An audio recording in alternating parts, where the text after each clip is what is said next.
Well, hello, everybody. Welcome to Tuesday, or I'm sorry. See, I don't even know what day of the week it is. In case you missed it, our Thursday show, I'm Trucker Todd. If you wandered in for the first time, and boy, it's been a week. We've got a lot to talk about. We'll get to your comments here shortly. Some of you have been waiting about 2 hours now, so some of you got here really early. But anyway, you're probably wondering why I'm in a hotel right now. I did not break down. So I'm going to say something shocking. If you guys aren't sitting down, you may want to sit down for this one.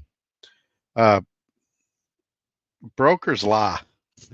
And I'm sure that comes as a shock to everybody. When we think about brokers, we think about pillars of virtue, guys that could never tell a lie. They're like Abe Lincoln. I cannot tell a lie. But brokers lie. When I took this load, they told me it has a Friday morning appointment, but this place is 24/7. Get there as quick as you can. They'll unload you. Doesn't matter day or night, rain, sun, or shine, they're there for you. So I was skeptical, but I thought, what the heck? I'll go ahead and run it hard. 2,000-mile load from North Dakota to Florida. And so yesterday, or actually this morning, let me get it straight. Yesterday, I parked at a truck stop. There's about 60, 70 miles away from the delivery. I called them today about noon, and when my 10-hour break was up, and talked to the broker again and said, hey, I'm getting ready to run over to that shipper. I just want to verify that it's 24/7. Todd, we were mistaken. It's not 24/7. It's they cut off at 4 o'clock. No problem. It's noon. I'm an hour away or so. I'll just head that way. I get to the place where I'm supposed to deliver, and they say, "No, Todd, we stopped taking people at 10 o'clock in the morning, and we're strict by appointment only. Your appointment is tomorrow at 8 o'clock, which will be Friday morning." I said, "All right, no problem. What's the earliest I can check in?" 7:30. All right, no problem. Do you know anywhere to park around here? Nope. We don't know anywhere to park around here. Can't park on the streets. It's a busy street, all that. I got it. So, fortunately, while I was at the TA in Lake City, which, by the way, if you're in Florida and you need some cheap paid parking, $5 a night at that TA in Lake City, Florida. But anyway, so fortunately, while I was at that TA, I had read some of the reviews and stuff, and they said you could park at a Sunoco or a Burger King that was nearby there. Well, the Sunoco, I went there and it was a mess. There was no way I was parking in there. There was a McDonald's there that had one truck parked kind of beside it, but there was a lot of people wandering around. It didn't look like a great location. Wasn't even sure if it was legal to park there. I went down to the Burger King, which a lot of people talked about in the reviews, and it's next to a hotel. And there was a lot for truck parking behind the Burger King, but it was actually a lot for the hotel. And they had big signs up everywhere, customer parking only, um, violators will be towed, all of this. And so I decided to walk in the hotel and ask them if I could pay park there, pay them $20 and spend the night there, something like that. And they said, nope, it's for customers only. The only way you can stay there tonight is if you buy a hotel room. So that's what I did. I bought a hotel room. I looked on hotels.com and it was going to be with tax and everything about $91 a night. And then I just walked in, talked to them. They said with the truck driver discount, I got the room for like $81 a night, I think it was, or no, it might have been less than that. It might have been 70 something. Anyway, I saved about $20 when it was all said and done and got a room. So I just got here a little bit ago. I hadn't had time to get a shower or nothing. So tonight I'll get a shower, get cleaned up, and then I'll get up about 6:30 in the morning and and head over to that place. Now I say 6:30 in the morning. Remember, I told you I can be there by 7:30. I'm about 15 minutes away from the place, and then by the time I leave the hotel and get in the truck, pre-trip it, and drive over there, I figure I need to check out of this room about 6:30 in the morning. But enough on that. Let's I'm sure we can delve into it more in the show if y'all want to. Let's hop over and say hello to our channel members. Also want to remind you guys there's a new tier. If you want to see where I'm at in the country, click on that join button at the bottom of your video. You'll have the option to become part of either the Trucker Todd fan club, which is what all of these people are, or the brand new Guerrilla Gang, where you can track me around the country. It is a little more expensive to do the Guerrilla Gang, but it's just because it's more labor intensive for me. I got to go in there and manually add people on Life 360 and send you a link so you can track me and things like that. If you do sign up for that upgraded tier, make sure you email me so that I know you did and I can send you the link and get you on there. But anyway, let's start with the oldest or the longest standing channel member and work our way up to the newest.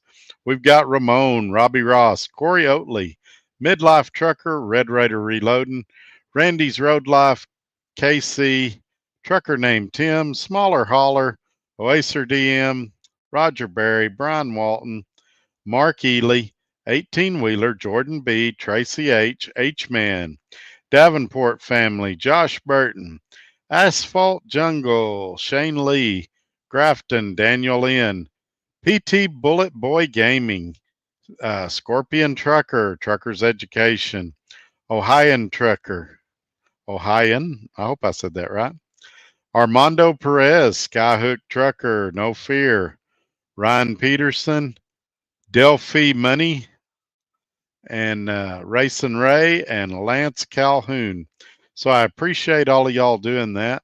I realize that money's tight right now, so if you can't do any of those things, but you still want to help the channel, think about subscribing, think about giving me a thumbs up, and most importantly, think about sharing this video on your social media platforms. All those options are below the video and they really do help, as well as if you click on the title, a whole bunch of other information drop down. It's referred to as the description of the video, and there's lots of other great information there. All right, let's jump into the comments. See, I did that quick, folks, just over 9 minutes. First up today, he's been here for about 2 hours now. It's Midlife Trucker, who's a channel member. He says, dang, looks like I'm first checking in from Laredo. Wow.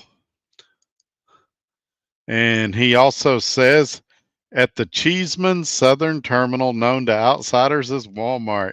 Yeah, I've been there many times. I bet the weather's nice down there too. Just got to get out of there before the weekend. Channel member Robbie Ross. Hiya, friends from Columbus, Ohio. One more thing, I'll come back to Robbie Ross's comment. When I worked at a mega carrier, they had a lot of trouble getting people out of Laredo. Sometimes guys would go down there and sit 2 or 3 days, or they would encourage them to deadhead somewhere else. So I think with Cheeseman, it's a little more organized, and you'll probably get in and out of there quickly. And back to Robbie Ross, being in Columbus, Ohio. Glad he could join us tonight. Man, I wish I could get a load up that way. I'm scared to book anything for tomorrow because I've heard that place I'm delivering at can be super slow about unloading trailers, and so I don't want to book something and then miss that next load. One way to tick off brokers quickly is to miss appointments, either picking up or dropping off. So if I'm not sure about a place, if it's a place I've never been before, I tend to play it on the safe side. Plus, Friday morning, a lot of loads will drop between 8 and 9 in the morning. And so there'll probably be some additional options there that aren't available to me now. One thing to keep in mind, though, I'm in Florida, so I'm going to take a bath anywhere I go. I'm not going to get $3 a mile out of Florida, probably. In some cases, it makes more sense to deadhead to Atlanta or kind of western Georgia and try to get something over there because you get a lot better rate. I have gone over to Jacksonville before and been able to get some stuff out of there, but it's real hit and miss. From this exact town I'm in, I've pulled some Pepsi loads in the past, and I know some of you don't like Pepsi loads. I pull them from time to time. They're decent paying and they're a little heavy, but other than that, they're okay. And I may have to do a Pepsi load to kind of reposition myself in a better area. Gary Cook says, good evening, listening from Cincinnati, Ohio. Well, you guys are up there in the same area. I just saw this, so I got to do it real quick. Let me scroll down here. A trucker named Tim, who's also a channel member, it says he's been a channel member for 2 months. Thanks for all the great shows, my friend. Yeah, a trucker named Tim has been a channel member for 2 months, but he's been a good friend for a lot longer than that. And so I'm glad he's with us tonight. I met him.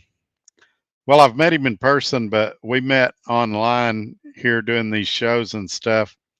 Oh gosh, I don't know how long it's been, Tim. Over a year, I would think. And he was working for another company as a company driver, but they let him run the load boards over there. And we had some contentious debates at first, but we kept talking and talking and ended up becoming friends. He's kind of in the same category as Mark Ely as far as when we first met. We had some great debates, and then over time we became friends. But he's definitely been very supportive of the channel and value his friendship. I'm glad he's here. But yeah, I saw that and I wanted to get that on here as quick as I can. Josh McLean says, hello, hello, hello, Josh. Thank you for being here and thanks for the emails lately. I appreciate it. And a trucker named Tim, who's a channel member, says, here on the bus headed home. Yeah, I'd heard that. I would rather chew nails and be beat up than ride on the Greyhound, but I get it, man. Sometimes we got to do it.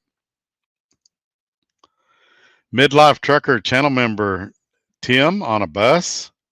Yeah, I'll let him talk about that if he wants to or doesn't want to. It's up to him. But yeah, he's on the bus. And trucker named Tim channel member says, yes, sir, taking the crack hound. I started to call it that and I thought, nah, I don't want to be disrespectful. The first time I ever heard it called the crack hound was listening to Mark on Trucking Answers, who has a pretty big YouTube channel. And that's what he always calls it, the crack hound. And in defense of the crack hound, I was planning to ride the crack hound when I went to pick up my current truck. And you're not going to believe this, but it was about the same price to fly. And the crack hound was going to take 24 hours and the flight was going to take 4.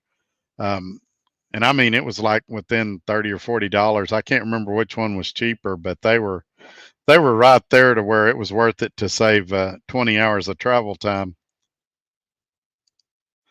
And channel member Midlife says last time he rode a bus was in the Army and a young lady offered to square him away.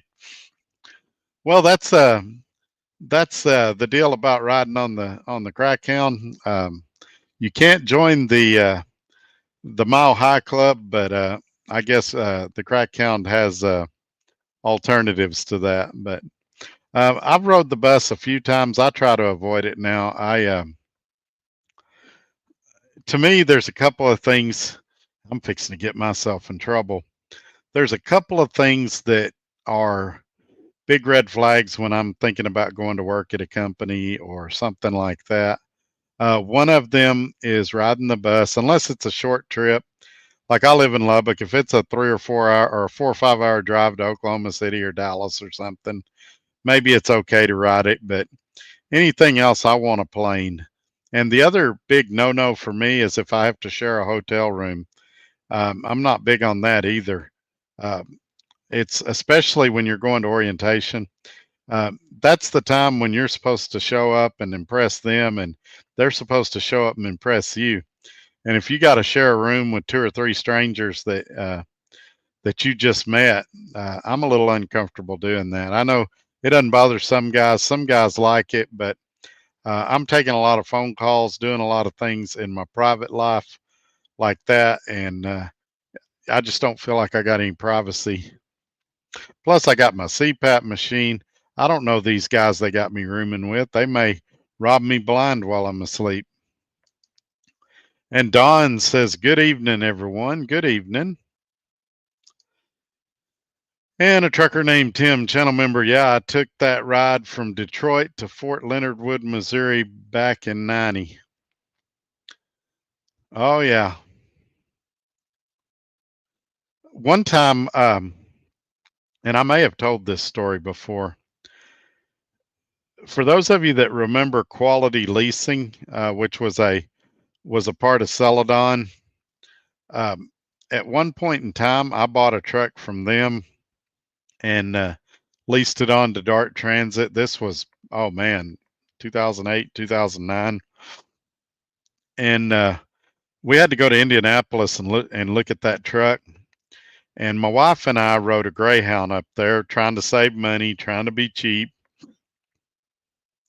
And that was one of the most miserable rides we've ever experienced. I was so sore when I got there. My legs were swollen from being cramped in that bus.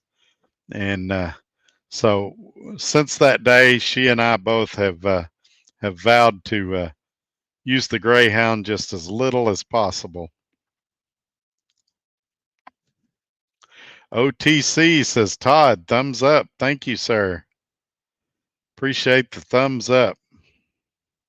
Channel member midlife went from Cleveland to Fort Lost in the Woods, state of misery. Yep, I've been there before too.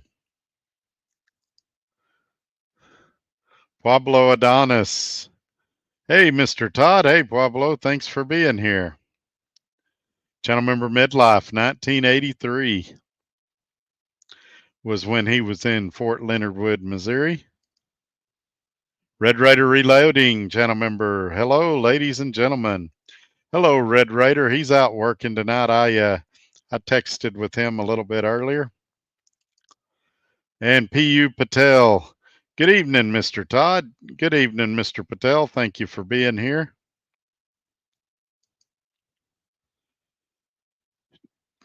Channel member midlife. Cheeseman doesn't have to look for loads out of Laredo. We just wait for the customs clearance on the trailers coming across the border. I'm 4 hours into an 8 or 10 hour break. Well, there you go. Yeah, this mega carrier that I never went down there with the mega carrier, but they were famous for guys going down there and sitting days.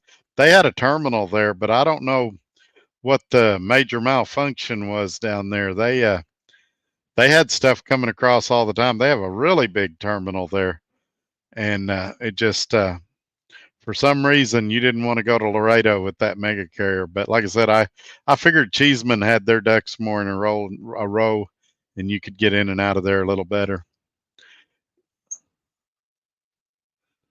Ocho Mingos says, "Hey Todd, are you familiar with the YouTuber Augustine Ramos?" Nope, never heard of them. What kind of videos they do is if they did something that you think I ought to check out, send a link to my email at todd@truckertodd.net, and I'll try to watch a little bit of it. Keep in mind, I get a ton of them, so I can't watch a 2 hour video of one of them. But if there's something they said or did that you want me to respond to, send it there.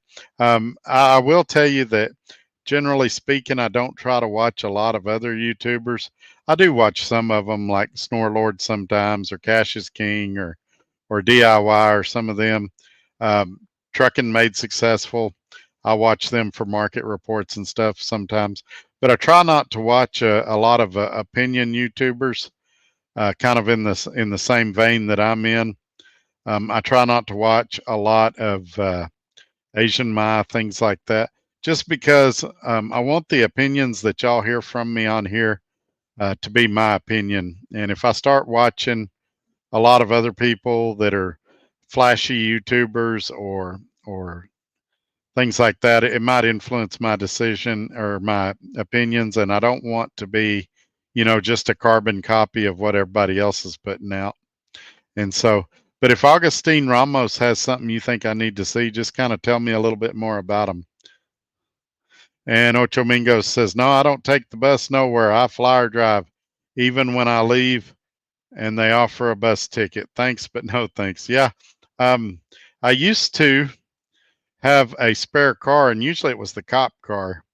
And if I went to a company that I was like, I'm not too sure about, I would park the car at their terminal, and that way I had a getaway vehicle. The last time I used the cop car, and I no longer have the cop car, but the last time I had the cop car, I parked it at the Dart Yard in Dallas. And I joked that it was my getaway vehicle, but if I was in town and I was getting some work done on the truck or something like that, then I had a car there to go run around. But yeah, that's kind of how I did that too.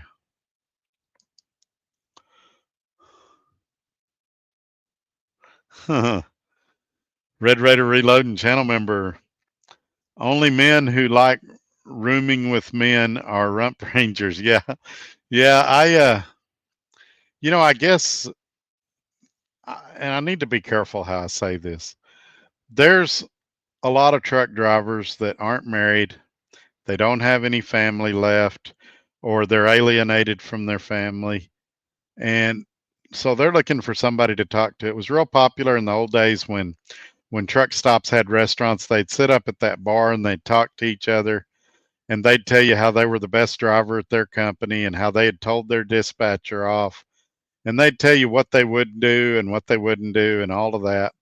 And of course, they never lied either. They were just like truck drivers. They were always honest, the epitome of virtue.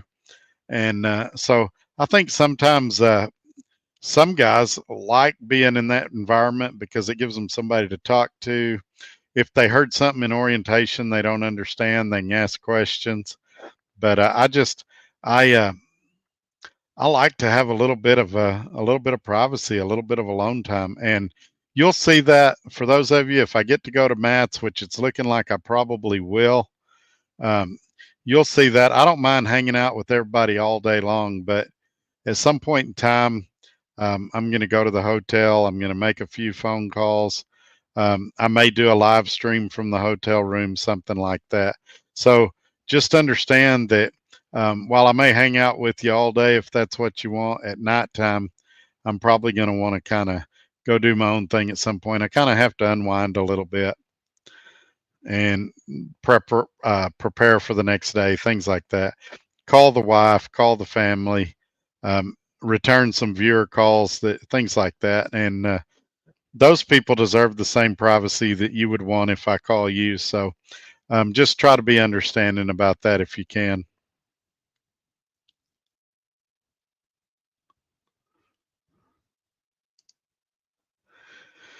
And Ocho Mingo says, haven't heard that one in a while. Skyline, I'm glad Skyline's here. I got some questions for Skyline. So let's let's let's read his comment, and then I'll tell you who Skyline is and why I've got a question for him. Skyline says, what's going down, people? Hello, Todd. I stopped driving early so I can be here. Well, I appreciate that. So Skyline works for Crete Carriers. Later this year, he's planning to become an owner operator and actually buy a truck from Crete, not lease purchase, but an actual purchase. And he recently went from a red truck to a blue truck. and he did a video about it. He has a YouTube channel. If you're interested in Crete, he's a good resource for information about Crete. But he went from a red truck to a blue truck. And I initially thought it was the one he was going to buy from Crete and become an owner operator. He told me no, it's just a company truck that he's waiting a couple more months before he takes the plunge and buy one. So my question for Skyline, if he's still here, and I really hope he is which one do you like better, the red ones or the blue ones? And is there any difference option wise between the two? For those that don't know, at Crete, it's actually several companies that bought each other out. And the red trucks originally were just dry van pulling Crete loads, and the blue ones were, I don't remember the company now. Seems like it was Sunflower, and they were mostly pulling reefers. Now, since that time, they've kind of all intermingled them, and I just wondered if maybe the blue reefer trucks were equipped a little better, or if the red ones were equipped a little better, or if they're basically the same now that it's all the one big happy company. So hopefully he's still here and he can let us know. Ocho Mingos, I heard that Greyhound is ran by foreigners now, and the service is bad for the money charge. That's why I fly or drive. Well, my problem with Greyhound is every time I ride it, I've got somebody on there that, oh, I don't have any money. Can you give me $10? Or, something like that. Or I'm tired, I want to sleep, and they're making noise or kicking the back of your chair, and it's just crowded. The last Greyhound I rode, they raided the van or the bus and arrested a guy. He had drugs on the bus, and they stopped us. I believe it was in Sulphur Springs, Texas, at that pilot, and they came on board and searched everybody's stuff and arrested that guy. And I was like, oh man, I don't want to do this no more. Truckers Anonymous. Good evening, Todd and chat. Good evening, truckers. Thank you for being here. No fear, channel member. Hey everyone. Hope everyone's doing well. Yes, sir. Just hanging out in the hotel. And I got here and I was like, hey, it says y'all got a swimming pool. We do, but it's not heated and it's outdoor. I was like, nah, I'm good. I'll go to the room. Maybe I'll get in the bathtub and pretend I'm in a swimming pool.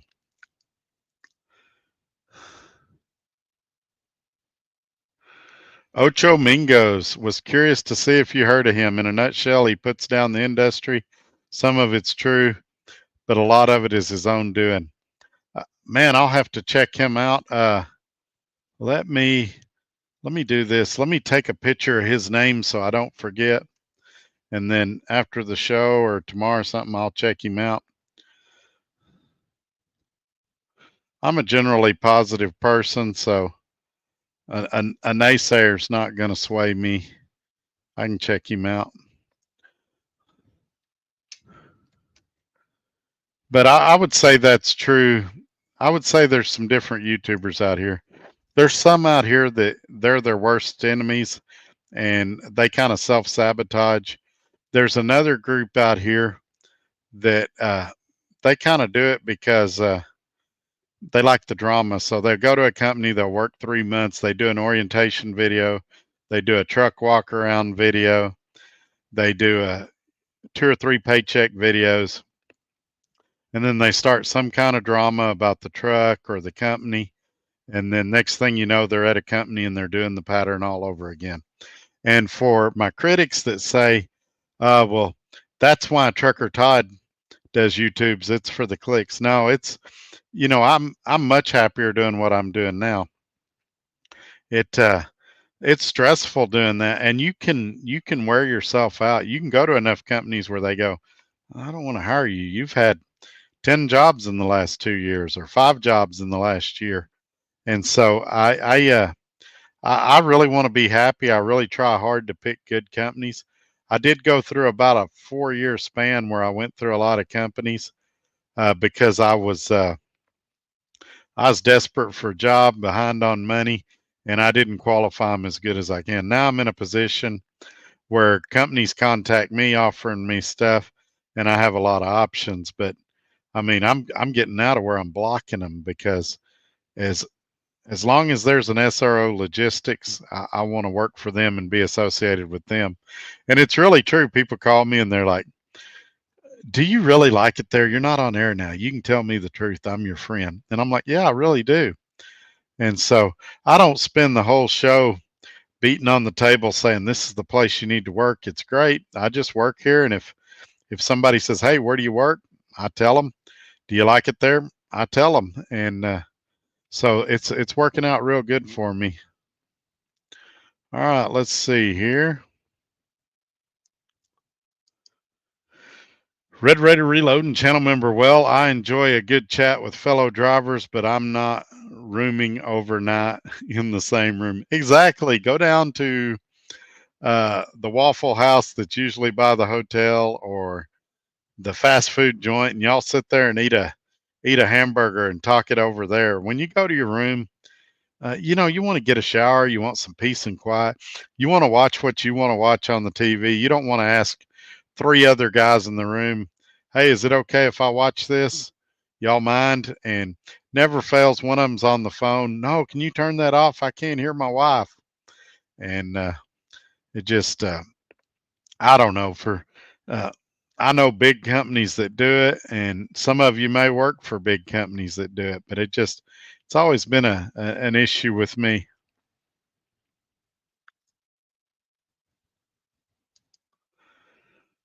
Trucker named Tim, channel member. I think they do have an airport there, and you could get a flight out, but I generally agree with you. Um, it's probably better by the time you figure layovers and cost to just bus out of there. When I went up there, my wife took me, and then we picked up the truck, and she followed me back to Lubbock. And so I was fortunate to have her. At the time, she wasn't working, and she was available to take me up there. And she can drive long distances. I mean, really long distances. She'd make a really good truck driver. She could outdrive her logbook. She can go 10 or 12 hours behind the wheel, no problem. And she could probably do more than that. Scorpion Trucker channel member. Hey, Trucker Todd, I just joined. Hey, everybody, been grinding and now settling down for the night. I'm in Hampshire. Wow. All right, man. Well, be careful out there. I hope you can stay with us for a little while, but if you got to get some sleep, I get it. And that was in Illinois that he's at. He finished it on another line. I think it limits how much you can type. So, Scorpion Truckers in Hampshire, Illinois, getting loaded tomorrow morning.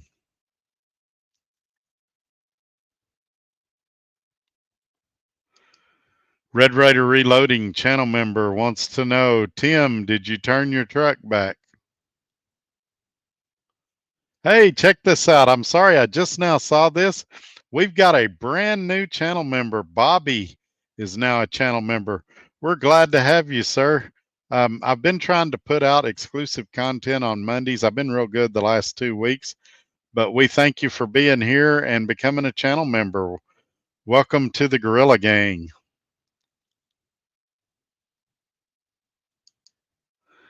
Scorpion Trucker channel member. Sorry about that. No problem, sir. I'm just glad you're here. We don't get to cross paths very often. Yes, sir. I appreciate that. Thank you for that. Skyline is answering the question I asked earlier. Yeah, it was Sunflower, then became Schaefer. That's the company I was trying to think of. But all the trucks are the same except for the flatbed division. Now, those have a longer wheelbase, but I really like this blue one.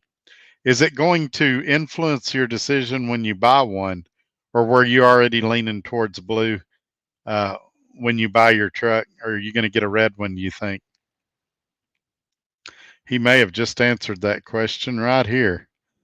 That's why I'm waiting, because there's no blue ones available at the moment, and the one I got has 20,000 miles, so it's not for sale. Oh man, that's a shame. It's too bad they wouldn't let you roll that one over and keep it. Swift had a program when I was over there that if you you liked the truck you were in, they'd roll it over into a lease and you could have the same truck. But I think yours has to be up near the 3 year mark before they'll let you lease it. Channel member Bobby says he's in Atlanta taking his 10. I had another viewer tell me they were in Atlanta today. I guess there's a lot of people up there. You're not too far from me, and there's a reasonable possibility I'll be there tomorrow or sometime this weekend. If I do another video, I'll be able to tell y'all where I'm at. If not, don't forget that if you do that higher tier of the channel memberships, you can see where I'm at, and never know, we may cross paths out here somewhere. But while we got a second, while we're waiting people to type stuff, I wanted to ask Bobby a question because I'm always curious. Is this your first time watching tonight, or have you been watching for a while? What kind of work do you do? You flatbed, reefer, dry van? Just kind of tell me a little bit about yourself, if you don't mind. I realize it's kind of public in here, and if you're shy or don't want to say, that's cool. But I was just curious. Skyline says that it has to have 350,000 miles, then you have the option to buy it. Yeah, that'd be tough. So you'd have to keep it about 3 years before they'd let you buy it. And I know you're wanting to make a move sooner than that. And I don't mean a move from the company. I mean a move as far as to truck ownership.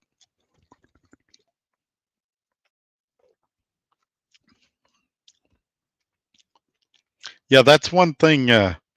That's one thing I really like about Crete. Crete makes it very, very clear it's not a lease purchase. They will correct you if you call a recruiter and say, "I want to know about your lease purchase." They'll tell you, "We don't have one." They make it very clear you're buying that truck. So that's good. There's no doubt about it. They make it clear that they're selling you that truck and they expect you to pay for it till the end. And so that's nice. They don't do, a lot of companies, they'll say, it's your truck, it's your truck. And then you get behind on the payments or you do something they don't like and they're like, well, bring us our truck. You go home and they don't like when you went home or you turn down a load. Bring us our truck. No, that's not the case at Crete, from what I've heard, and I even talked to their recruiters at one point doing some research, and I kept calling it a lease purchase, and they kept correcting me, Todd, it's not a lease purchase, it's a purchase. You're going to buy that truck, and so that's for somebody that wants truck ownership. They definitely um, that's what it is. Now I don't know their policies, and maybe Skyline could elaborate. I don't know their policies if you can take the truck to another company after so many months or if you're tied to them or how all that works. But I didn't get that far into it. But they were very adamant that this is not a lease purchase, this is a purchase. Bobby, channel member, says he's been watching for a while. He hauls a van trailer. Is it for a big company that I'm familiar with, or are you working for a smaller outfit? You don't have to out anybody if you don't want to. A reason I'm asking, I work for a guy that he has, well, there's a total of 4 of us right now. And so I work for a super small company. Prior to this, I worked for um, a medium-sized company, and then before that, I worked for a mega carrier. So I've kind of ran the gamut in my 27 years of driving, and I just get curious what other people are doing. And channel member Bobby says it's a dry van. Yeah, that's cool. I'm trying to see what kind of truck you got. It looks like you might have a Freightliner by the background. It's kind of hard to tell in that little picture.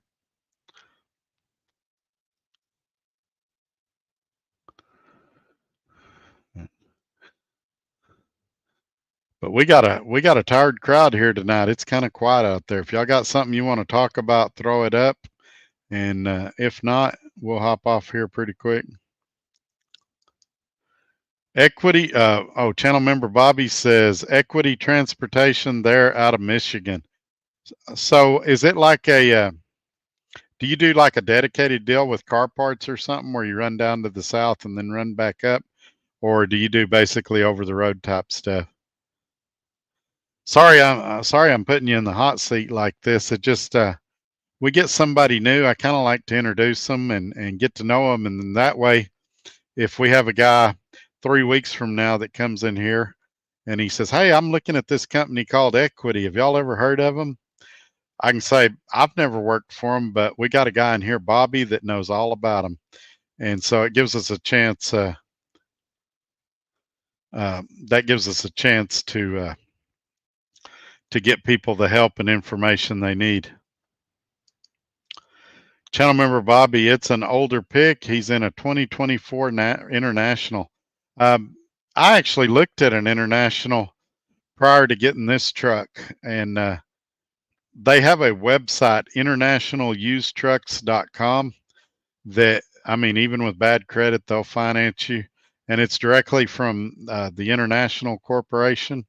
And I really, really considered it and would consider it again if something were to happen to this truck and I needed a truck. I would consider it. I talk about these truck brands, and I've got a guy that friend of mine. He calls them trash nationals or something like that.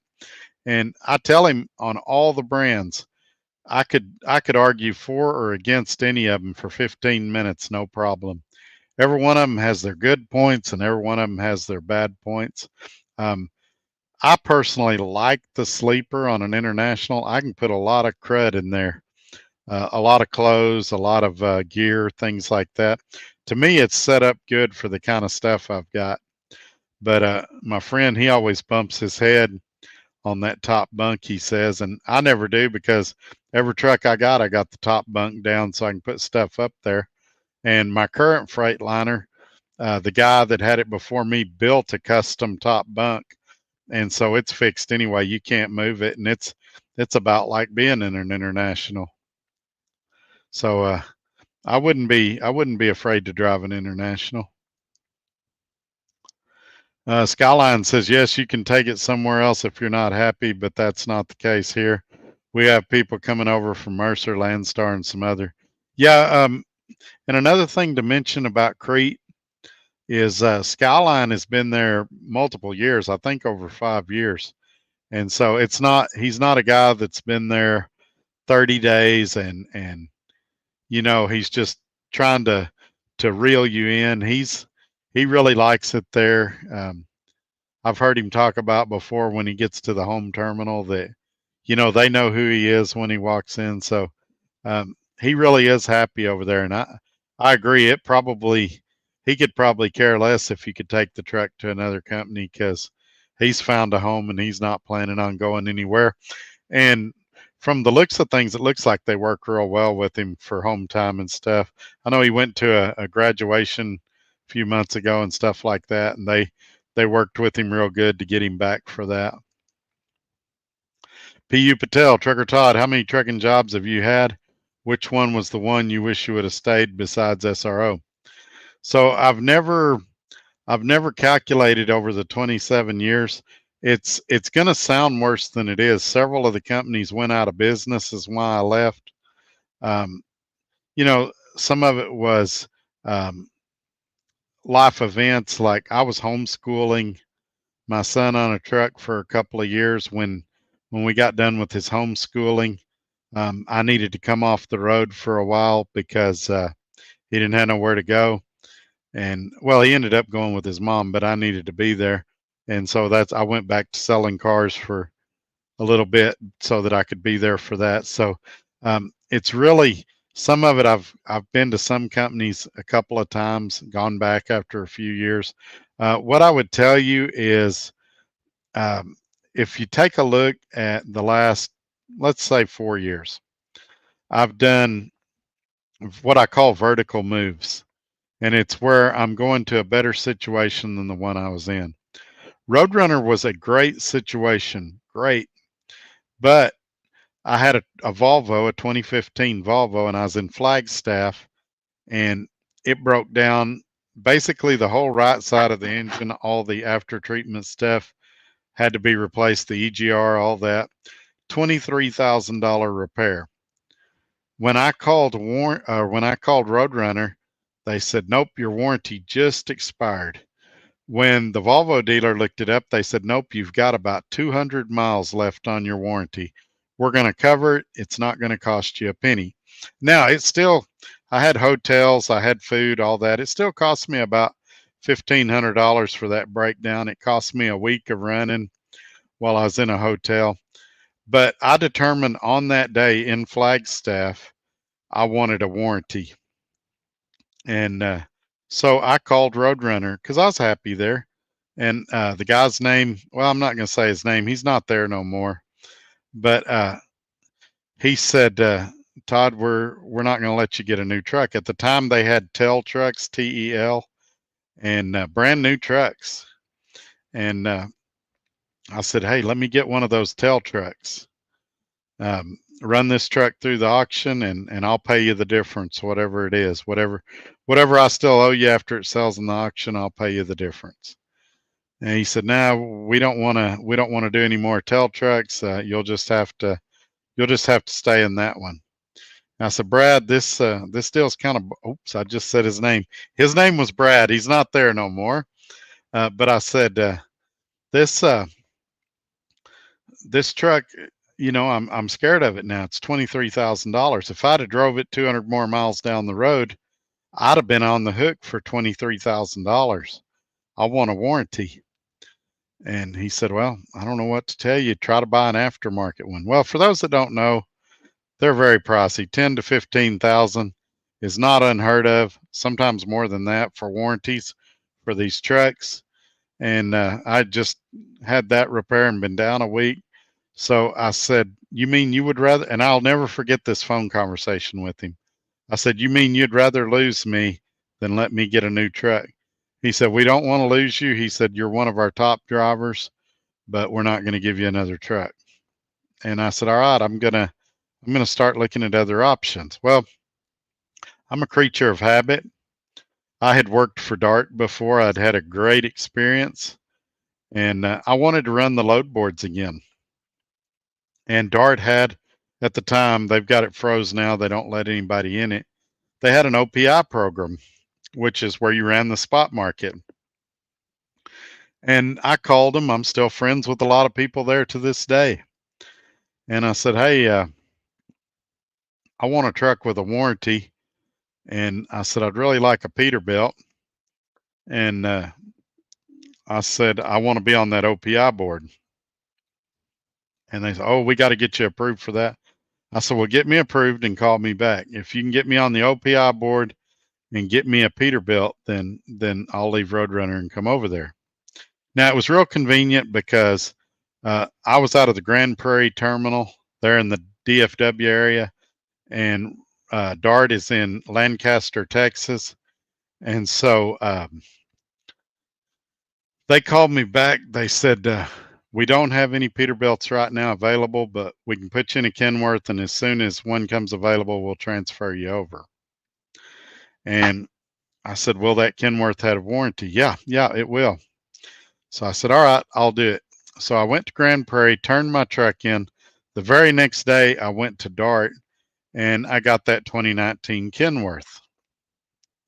And I drove it 2 or 3 months, and then I got the Peterbilt that I had while I was there. And I love that truck.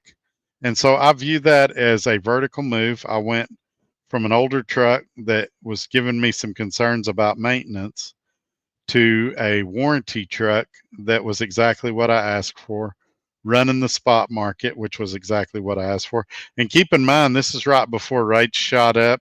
And so I did really, really, really well there. Well,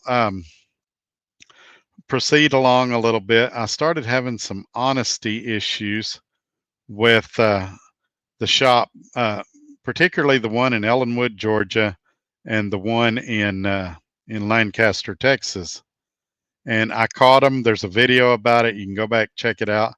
I caught them unscrewing bolts on my bumper and trying to damage my truck so they could charge me for repairs. They tried to force me to buy 2 steer tires I didn't need. I had to get the VP of safety involved at the time. He's no longer at Dart either, to get that problem resolved and not have to buy those tires. They're going to put what they called a service, or not a service hold, a safety hold on me. So I couldn't be dispatched, couldn't drive the truck until I allowed them to put some steer tires on it. Anyway, I ended up winning that deal, but it was an all day ordeal. And my wife was with me that day, and she said, "Todd, you've caught them in so many things. Why do you keep putting up with it?" She's like, "You've got people," she's like, "I hear it. You got people calling all the time. Why don't you go to another company?" And I was like, "Well, Dart's familiar. It's what I know. There's a lot of good people here. I like Dart." And she's like, "Do you really want to? Are you not tired?" And I said, "Yeah, I am tired." And so we made the decision that day. I called Dart. I said, "Hey, I'm done. I'm going to clean out the truck." And the CEO at the time of Dart, who is still a good friend of mine, it's been a few months since we talked, but we talk occasionally. He called me and he said, "Man, Todd, I just heard you quit. I hate to see you go. If you ever want to come back, the door's always open." And he's like, "I know there's problems with the shop. I'm trying to get them fixed." Well, a few months after that, they cut him loose too, so he's no longer there.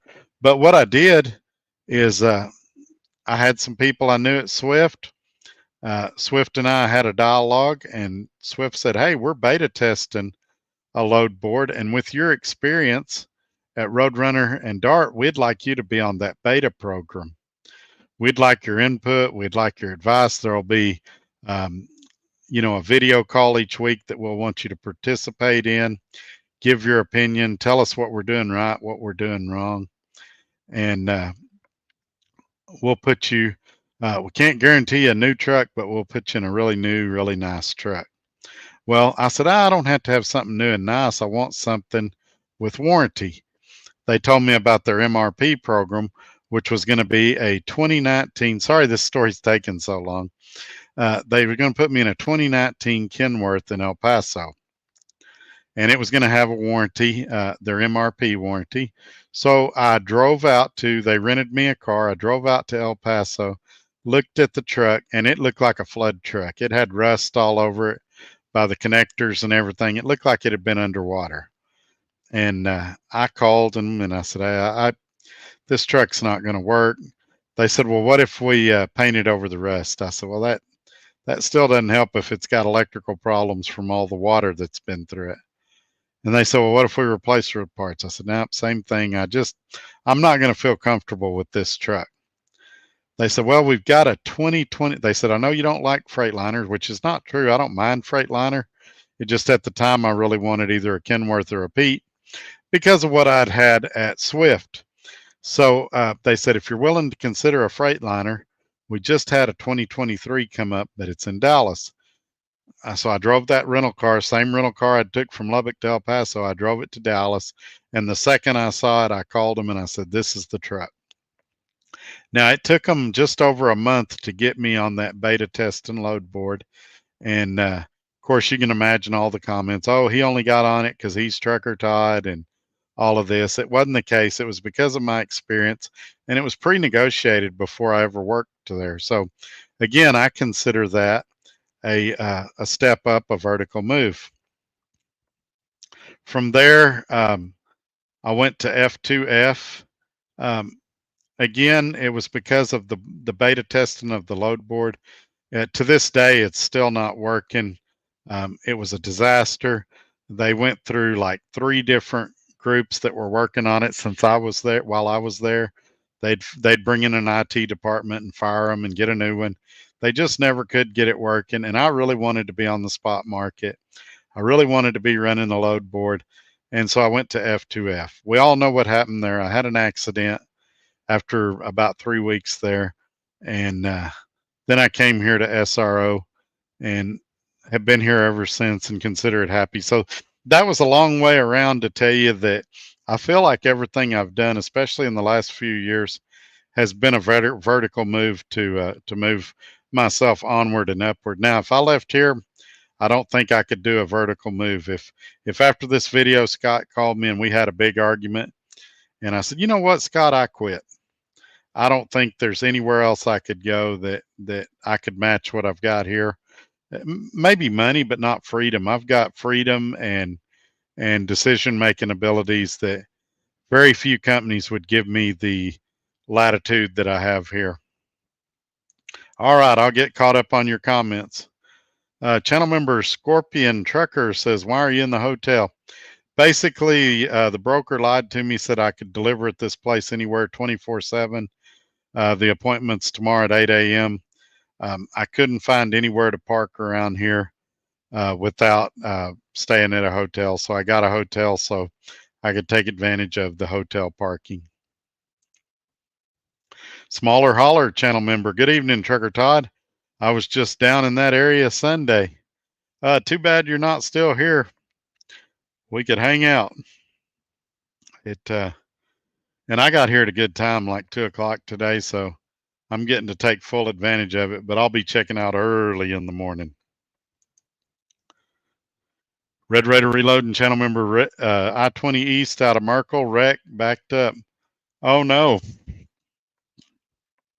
You know, every time I hear about a wreck, the first thought that always comes to my mind, I hope everybody's okay.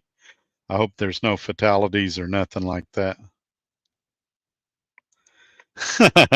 Red Raider Reloading channel member, Kamala Harris took her career horizontal after going horizontal. Yeah, there's a, oh boy, I better not comment on that one, but yeah. You know, and I think we all do the same thing. We all try to better ourselves. And if we have an opportunity that comes up, then that's better than the one we're in, then we'll do it. I'll tell you, and guys that know me know, the one thing I hate more than anything is moving trucks. It's like moving out of a house. It's several hours, and no matter what you do, you always forget something. And no matter how clean you get it, you always feel like you forgot to clean something or you need to re-clean it again. And I just hate moving truck.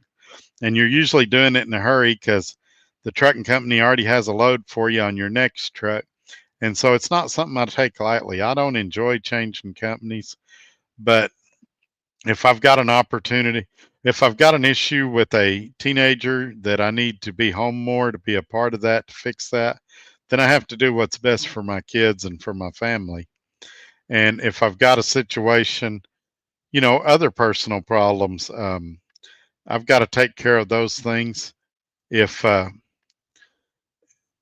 worked with the company and they say, hey, we're not going to let you get another truck, we realize a warranty is important to you, but it's just not in the cards, then I got to make a decision. How important is a warranty to me? And if I can go get a truck that had, we'll have to go back and watch the video, but I think it had 30 or 40,000 miles on that Peterbilt when I got it. It's pretty darn close to new. So, yeah, it's funny. It's, people will come on and say, why do you work for that crappy company? Whatever that crappy company is. And then if you say, well, I went to a better company, they go, well, why are you always job hopping? And it's like, which is it? Do you want me to stay at a crappy company, a company you think's crappy, or do you want me to go to a better opportunity, just like you would do? Everybody in this room, if a better opportunity presented itself, you'd take it. And so that's what I've done. Right now, I'm not aware of a better opportunity than what I've got right now. Huh.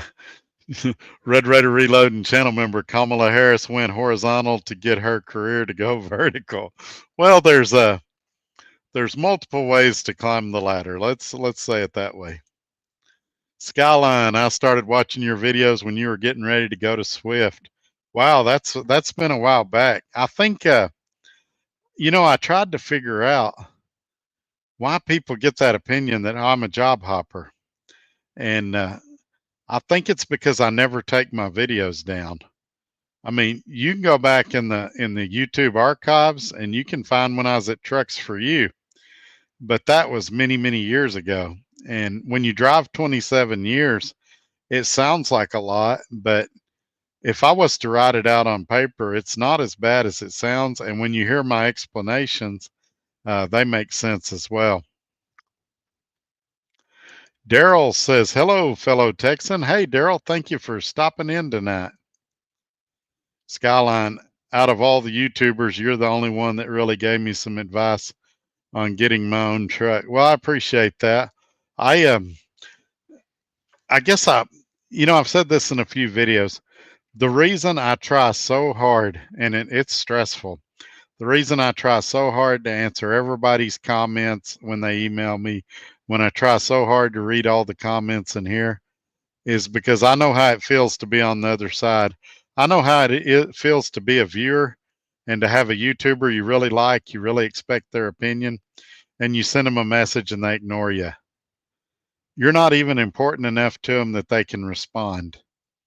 And so I vowed that if I ever did this YouTube thing, I vowed to myself that I was going to try to answer everybody and treat everybody like they're important, even if I disagree with you. I mean, I answer guys that call me names, tell me I'm stupid, I look funny, I talk funny, whatever. I still try to help them. And it's because there's some YouTubers that think they're too good to talk to their viewers. They think that's beneath them. And there wouldn't be a reason to make videos if nobody watched. So I realize how busy everybody is, and I try my best to answer everybody. And some of you know, sometimes it takes hour and a half, 2 hours to get you straight, get you on the road. What is frustrating to me, and I hadn't planned to talk about this tonight, but you give somebody advice and they agree with you. Yeah, Todd, great advice. I'm going to do what you said. And then they go and do the exact opposite. I mean, down to the letter. And then they can't figure out why it doesn't work and they're mad at you. And it's like, well, it didn't work because you didn't do what I told you. I'm not just guessing out here. I've made a ton of mistakes, and that's how I know what not to do and what to do. It's not because I had it figured out 27 years ago. I figured it out over 27 years. And it's your business, your company. You can run it any way you want to. But I'm telling you from my past what works and what don't. So if you choose not to listen to me and go do your own thing and fall on your face, then you can't come back on me. I had a guy this week that we got into it about marketing, and I was telling him, hey, you need to market your product differently. And I gave him some suggestions and I told him why it would work. And he went and did the exact opposite, and it's not working for him. And instead of saying, you know what, Todd, I tried it my way, it didn't work, I'm going to try it your way. Now he's upset with me. So, there's only so much I can do. I can tell you how to do it, but if a person wants to fail, there's absolutely nothing I can do to stop them. Gary Cook, Quality Leasing. I had a 2016 International Lone Star. I leased on to Celadon. It was a good truck, but that truck was heavy. But I should have kept that truck. I got to admit, I really, really like the International Lone Stars. To me, they look like a transformer. Like it looks like what Optimus Prime would be or something. I like the way those trucks look. Pueblo, what do you think about Lone Mountain Leasing? For some people, they're a great fit. It really depends on your credit and your situation, but they're going to want a pretty large down payment. And beyond that, they're going to want you to have a substantial amount of money in the bank, even after you make your down payment. So you might put 10,000 down, but they're going to want you to have 20 or 30,000 in the bank after you put that 10,000 down. So for that reason, it wipes a lot of people out. As far as the quality of the trucks, I can't really comment because if you get a new truck, you know what you're getting. They do sell new trucks. If you get a used truck, being that I've sold used cars before, I get it. It's hard to know what the past life of that truck was, how good it is. I'm sure they do their best to inspect them, but it's easy to miss something. I know they do encourage you to to bring your own mechanic to look the truck over, but you and I know that's hard to do if you live in Texas and they're in another state or something like that. I guess you could find a mechanic locally, but I mean they do enough volume that you'd wonder if the mechanic wasn't already friends with them and was going to give them a good review. But I haven't heard anything really scathingly bad about Lone Mountain. It's just they price themselves out of the market for a lot of people, and everything they're doing is probably right. You probably should have that kind of money saved up before you get started, but it's a lot of drivers don't have that much patience.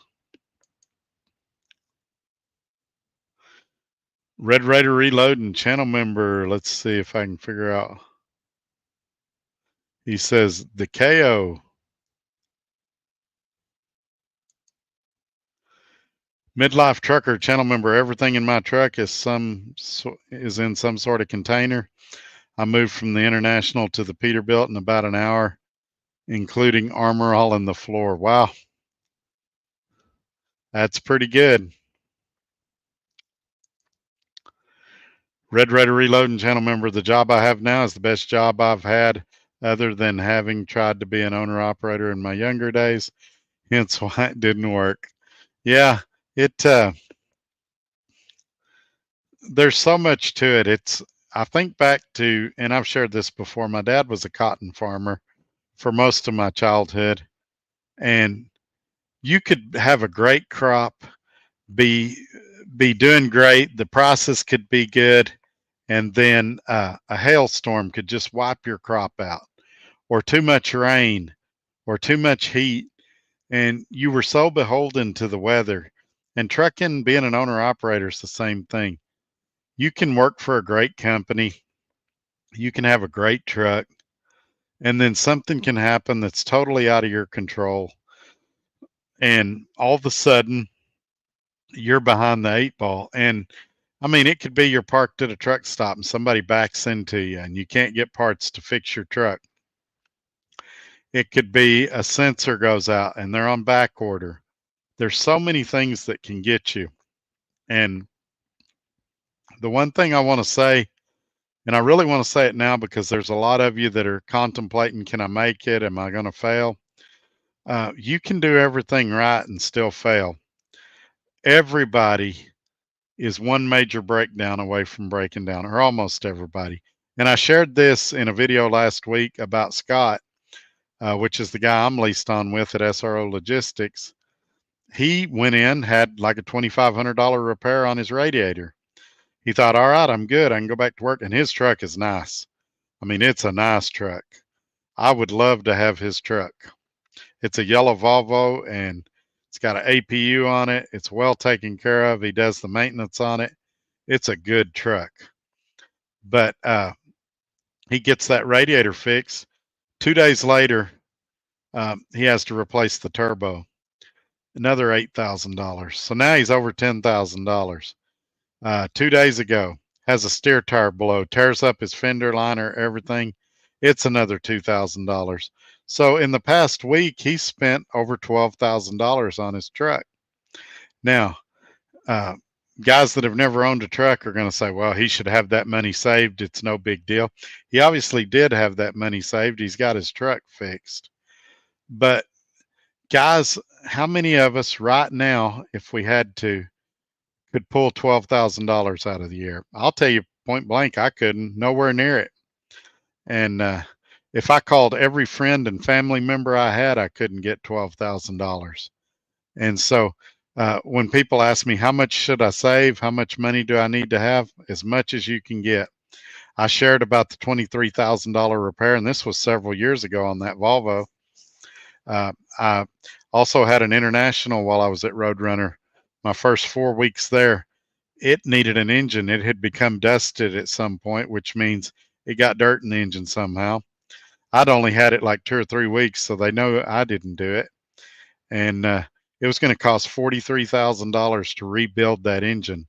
How many of us have $43,000 laying around? So there's probably one or two of you that's got a credit card. You could stick it on, something like that. Most of us couldn't. So the vast majority of us are one breakdown away from being done. Now, Good maintenance and running it like a business can help, but there's also a little luck involved, and I think we need to all acknowledge that as well. Channel member Red Raider Reloading, if I would lean on, if I would some people to lean on a little more, I probably could have been successful. Yeah, and I mean, let's be honest, and I'm not tooting my own horn here. YouTube helps a lot. I when I changed that turn signal switch the other day, I watched a YouTube video. We have a lot of resources available to us that wasn't available to us a few years ago. And so I might have been more successful the first couple of lease purchases I did if I would have had YouTubers I could go watch, guys that would offer me advice, things like that. But you got to watch it though. There's some guys that they want to see you fail, and they'll purposefully give you bad advice to see if you'll fail. Skyline, just like the guy Christian Harlow, he applied to Crete and he had orientation set up, but he was always rescheduled. So Crete told him that he couldn't reschedule no more, so he never went. Yeah, and oh, let me get down here and get this, and then I'll come back to the comments, and I'll come back to your Skyline. Robbie Ross gifted 5 Trucker Todd memberships. So this is your lucky day. Robbie Ross has gifted 5 Trucker Todd memberships. If you comment a lot and you're not a member, there's a good possibility that YouTube will gift you a membership. And there's a mediocre possibility. If I see it, I'll read it on here. I miss a lot of them when they do it. But be on the lookout. You'll probably get a notification that you got a free channel membership for 30 days. Gives you a chance to kind of test drive it, see if you like it. And then at the end of that 30 days, you can definitely subscribe if that's something you want to do.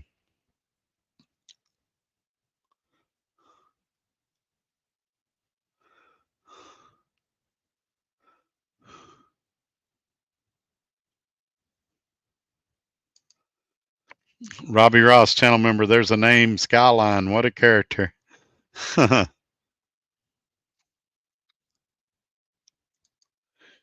Exactly. Channel member Midlife says your repair on the KW was an example. It went up quickly. And a lot of people acknowledge the money. They go, oh, $5,000. But it wasn't the $5,000 that got me. It was the 4 weeks off work. And it actually ended up being 7 weeks. So how many of you, and I'll throw you company drivers in here too. How many of you could be off for 7 weeks from your company and not suffer a little bit? And some of you probably could. Some of you company drivers probably could. Now imagine you're paying $700 a week for a truck like that Kenworth, and so you're $2,800 you got to come up with on top of the $5,000. Now imagine your insurance and all the other things. It can add up quick. And I found that, here's what I found, and then I'll read who some of the new members are.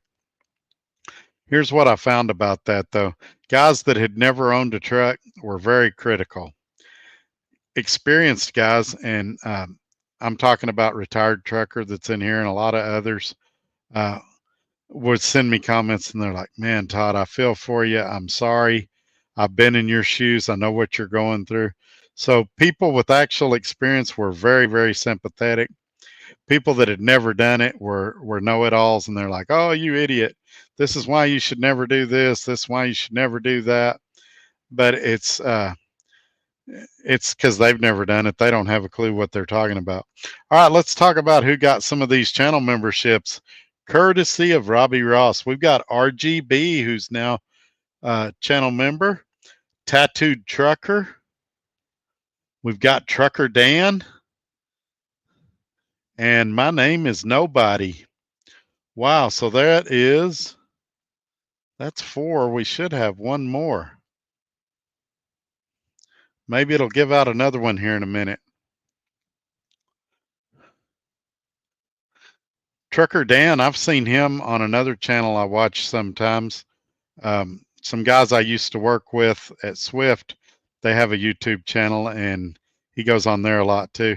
He's a pretty smart guy, and he usually has a lot of good comments. So I'm glad to have him in here and see what he has to say. Skyline, I know Robbie Ross, he has something else. I think he meant he was something else. And this is channel member Red Raider Reloading talking about that accident in Merkel, Texas. 4-mile rolling backup. That stinks. Are you still going to have enough hours to do your run, or will they have to get you a hotel somewhere? Josh McLean, save all you can. Murphy is always around the corner. Yes, he is. Very good advice there, Josh. And ideally, what you want to do is people say, how much should you save? How much should you save? Save enough that you can pay cash for your next truck. You get enough in the bank that you can buy your next truck cash, then maybe you can slow down on saving. But until then, and I told this story recently too. A friend of mine that was at Roadrunner was on a special account they used to have where they delivered to Chinese restaurants, and they'd have like 20 stops on each load. And he had these two guys that were running team for him that they got a big check, and I mean like $8,000. And they may have been solo. I thought it was a team. Anyway, it won't affect the story. It got like an $8,000 check. And their truck broke down, needed like a $2,000 repair, like a day or two after they got paid. And they were calling Roadrunner, hey, Roadrunner, we need you to help us out. We don't have money for this repair. And Roadrunner's like, what happened to that big check you just got, that $8,000? And the guy said, oh, that's my money. And it's that guy right there is clueless. It's not your money. You pay the truck first, because without the truck, the truck's what makes the money. If you don't have the truck, you ain't gonna pay nothing else.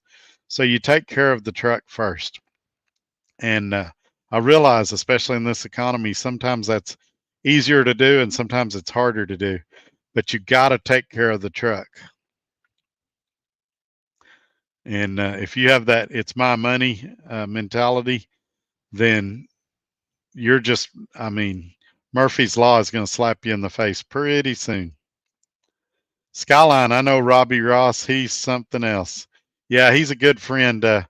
We've known each other since the Roadrunner days. Channel member Red Raider Reloading says the 4-mile backup again. And let's see.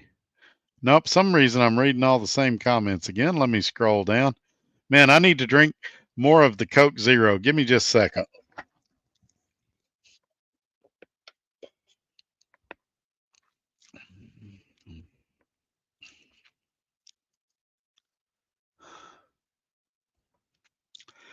Mr.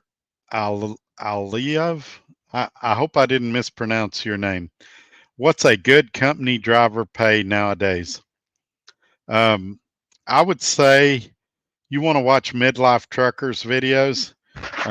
He's in here in the chat, but he does a weekly recap of his income, and he's the highest paid company driver I know of.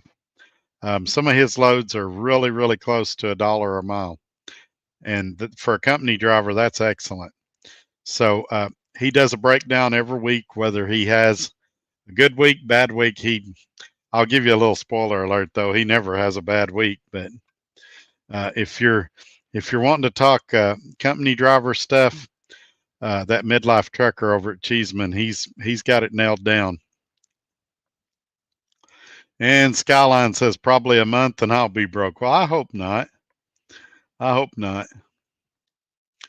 Hopefully in a month the economy's roaring and going well, and we're all got more money than we know what to do with. Midlife says at Cheeseman we don't stay broke down. They route another truck to pick us up and get us another truck or rent one if it's available. Yeah, that's one of the benefits of being a company driver. And some lease purchases do that too. I think, for example, Prime Inc. will give you a loaner truck. while they're down. Swift had a few of them, but it seemed like there was always a waiting list for them. And I think they charge like 6 or 8 cents a mile to use it. But yeah, a lot of the bigger companies do that, and it's good to hear that Cheeseman does that as well. Gary Cook, I didn't know Gary Cook must have just became a channel member. Says he would have gone bankrupt if that was me. A lot of people would, and I got made fun of all over YouTube. But the same people that were making fun of me would have been in the exact same boat if they were me. And you know, it's nerve wracking. You want to beat your head against a wall, but then you get good comments from guys that have done it, and they're like, "Hey, I was in the same spot in 2004. I know what you're going through. Yeah, my truck's about to break down. I know what you're going through." We're all doing the best we can, and that's what I tell you. And it's not just this. It's any business. It's a risk. Profit is the money paid for risk taken. So the bigger the risk, the bigger potential for profit. The littler the risk, the littler potential for profit. If you open a business, you're taking a risk. And we can debate if this is a business or not. Some people tell me I'm not a business now, even though the state of Texas thinks I am because I have an LLC. But either way, if I open a restaurant, I can have great food, I can have great staff, but maybe my location's not right, or maybe something goes wrong and my restaurant can fail even if I do everything right. Trucking, I can have a great truck, I can work for a great company. Even if I do everything right, there's a chance I can fail. And so you maximize your time, you make as much as you can, you do things as smartly as you can, and you work as hard as you can, and hopefully there's a little luck in there. I found the harder I work, the luckier I get. And but yeah, it's and another thing, people will say, how many times have you failed, Todd? I get this question a lot. And I don't think I have failed yet. I think I've learned and moved on and advanced.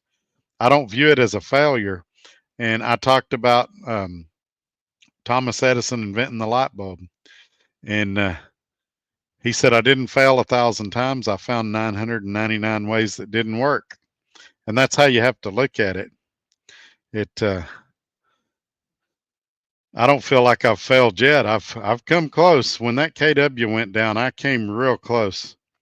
And my number one goal was to stay with this company. And for that reason, I mean, I could have found another job, but I felt like I succeeded as long as I stayed here because I really did love what I was doing. Gary Cook, channel member, thank you, Robbie Ross. And Red Raider Reloading, channel member, all messenger. I think's what he meant. And then he said, I'll make it back. So he meant to say, I'll make it back. Yeah, I bet you will. Just keep hanging in there. And you got a good deal now. There wouldn't be no shame in continuing doing what you're doing now. Speaking of that, I need to send you a text. I got something I want to ask you about off the air. About the place you're at now. Channel member Robbie Ross, you're welcome, Gary Cook. Travis Jones, hey Todd, I think the new DOL law would hurt most independent contractors, but technically that law is correct. If a company says you can't negotiate rates or take your truck somewhere else, I agree with you. I think I'm safe doing what I'm doing because I do negotiate my own rates and all. But the taking your truck somewhere else, I don't know, because there's a lot of companies, including SFI, that you buy a truck from them and you've still got to get their permission to move it to another company. So if it's in your contract that they can restrict you to a company or a group of companies, again, I'm not a lawyer. Y'all consult a lawyer. I don't know who got on here and thought I was a lawyer, but I'm not. But I think the finance companies might be okay on the not taking a truck to another company. But I agree with you. You should have some negotiating power in your rates, be a part of that discussion. And I think companies where you do a lease purchase from the company and you're on mileage pay might have to make some changes going forward. I think I agree with you, Travis. Josh McLean, when your truck goes down for repair, you get hit 3 times: no revenue, truck repair bill, and household bills. Absolutely right. And I'll throw another one in there: hotels. And you're used to going to Walmart and getting sandwich meat and eating on the truck and getting microwave dinners. And all of a sudden, you're at a hotel, and if there's no restaurants around, you're doing DoorDash, or in some cases, you're having to take an Uber back and forth to the shop. And yeah, it can sink you quick. And people that's never done it don't understand. Again, nobody has to answer me. Ask yourself, if your truck went down for 7 weeks, could you make it? Could you sit at home for 7 weeks?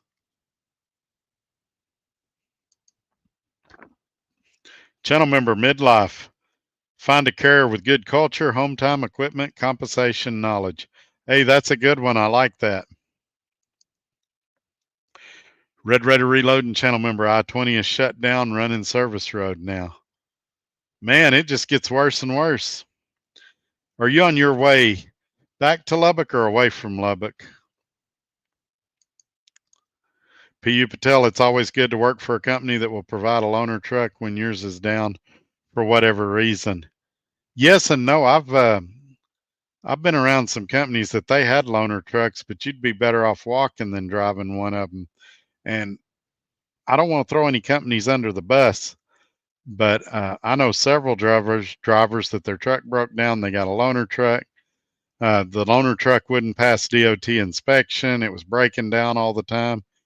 And by the time they paid the rental fee on the loaner truck, they were like, Todd, it'd have been cheaper for me to just stay home, because now I'm making a truck payment on the one in the shop plus the one I'm driving, and it's broke down. Skyline tells Midlife that he just subscribed to his channel. Yeah, if you're looking for a company job, or trying to set your mind for what your pay should be expectation wise as a company driver, go check out Midlife's channel.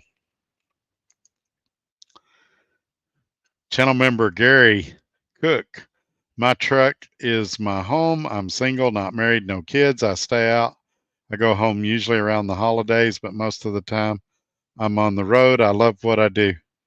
Yeah, that's good. I've for 4.5 years at Dart, that's what we did. My wife came on the truck with me. She had family in Indiana, and of course my family's in Texas. And we kind of went around, saw the country, uh, and stopped in on family when we wanted to, and it was a real enjoyable time. Now she's got a job that she likes, and I'm having fun doing what I'm doing. And so many people say, well, Todd, why don't you come off the road and just stay in Texas all the time? And I do that sometimes. The month of January, I was in Texas mostly the whole month. But the short answer is I like what I'm doing right now.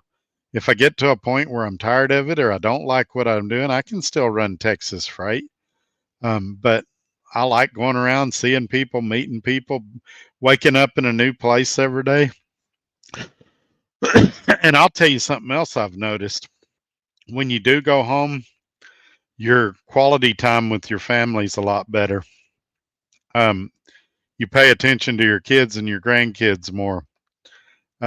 If you go to your uncle's house like I do, you enjoy that time more.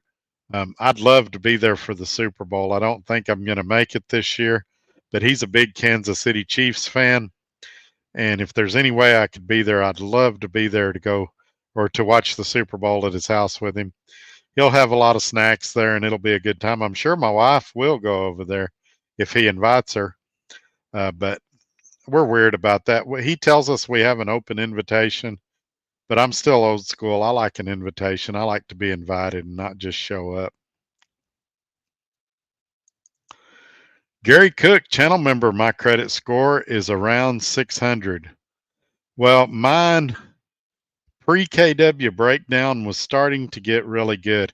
And it's easy when you work for a company like Dart or SRO Logistics where you get paid after every trip and you can get sometimes 2 to 4 paychecks a week. It's easy to stay current on your bills and get stuff paid. If you work for a company that pays every 2 weeks, it's a lot harder. So my credit score was coming way up, but being off that 7 weeks killed me. And now my credit score is terrible. I'll bet you just about everybody in here has better credit than me. Desert Okie Pam says, "Good evening, Todd. Good evening, Pam. Where are you at tonight?" I am in Ocala, Florida. I never say that town right. Channel member Midlife, the DOL rule change was just to rescind the Trump administration changes. We dealt with it as a 5-part test in newspaper for years. The sixth isn't a game changer, no enforcement. I hope you're right. We'll see. You know, anytime the ATA and OIDA agree on something, it's rare, but it's going to be good because they're going to fight it. It's not going to go effect like everybody thinks it is right away. It's going to be tied up in the courts for a while. And when it finally does get out of the courts, it'll probably look a lot different than what it does right now. And we'll have some advanced warning. Companies can adjust their leases and it's not going to be the game changer everybody thinks it is. I don't think. Again, I'm not a lawyer. I need to remind everybody of that. Nor do I offer legal advice. It's also in my disclaimer at the ticker at the bottom of the video. Please don't sue me. Please don't send me a cease and desist. These are just my opinions. Gary Cook, channel member, hell no.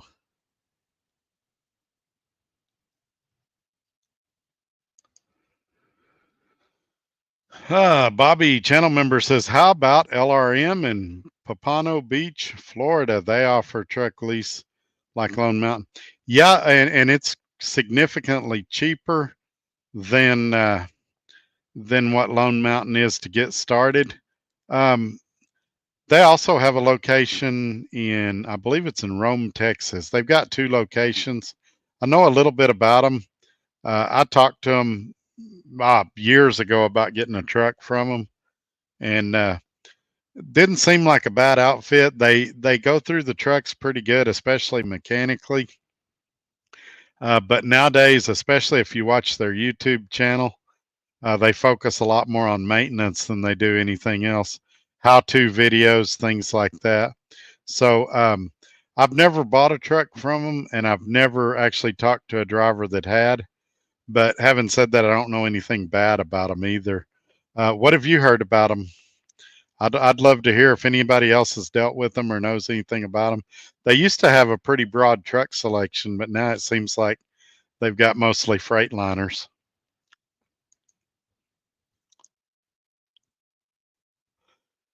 Desert Okie Pam, I'm at home in Phoenix getting taxes around. I'm dreading that. I got to jump on that pretty soon too. My wife just told me that 2 more of my 1099s came in, and so it's getting close to time for me to put all that together.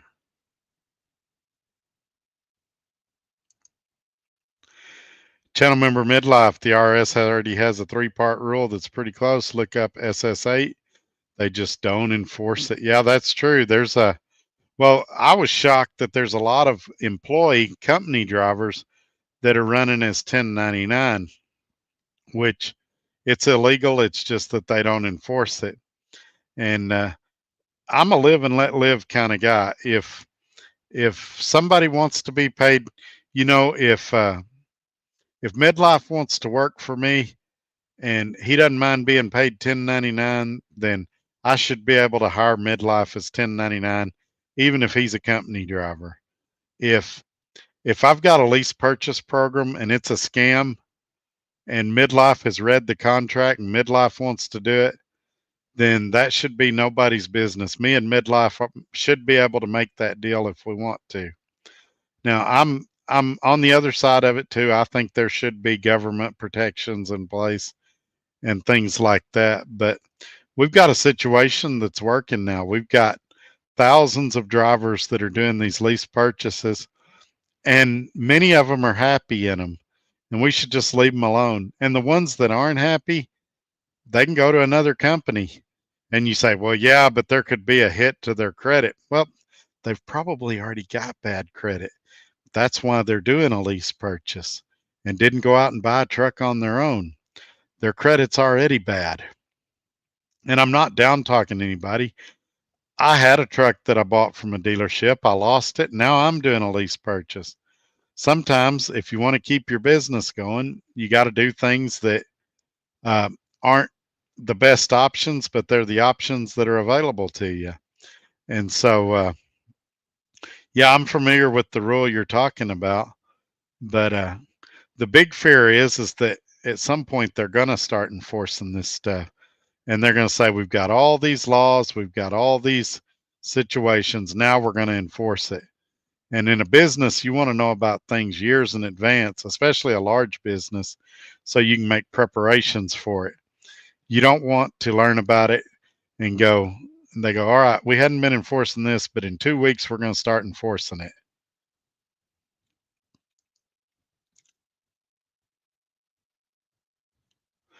Channel member midlife. What caused California to do AB5 was way too many relying on taxes. As far as the tax man is concerned, it isn't working. Well, that's true. That part is true. It was a lot of people and weren't paying their taxes. It was originally going after the gig economy, the ride share people, and things like that. But the way the law was written, it ended up looping lease purchase and everybody else in it. And now these blue states that are considering similar legislation aren't being offered lease purchases in their states, and they can't figure out why. Swift had, like, I can't remember how many states it was, but several states, California, New Jersey, several states, Illinois, that they wouldn't do a lease purchase in. If you had a license from that state, you could be a company driver, but you weren't going to lease a truck. And, people are like, well, that's not fair. Well, quit passing stupid laws in your state and you won't have stupid results. You can't pass dumb laws year after year, California, and then be surprised when your economy's in the tank. And again, this is not a political channel. I'm not getting political, but they make these decisions and then they can't figure out why the consequences are bad. Actions have reactions, and elections have consequences, laws have consequences. And so you just have to think about that. Gary Cook, channel member, no company will last forever. Very true. You think about it, and I think we're going to see a lot more go down. Even the ones that have been around for hundreds of years, like Coca-Cola, it's different ownership, things like that. It's changed hands a lot.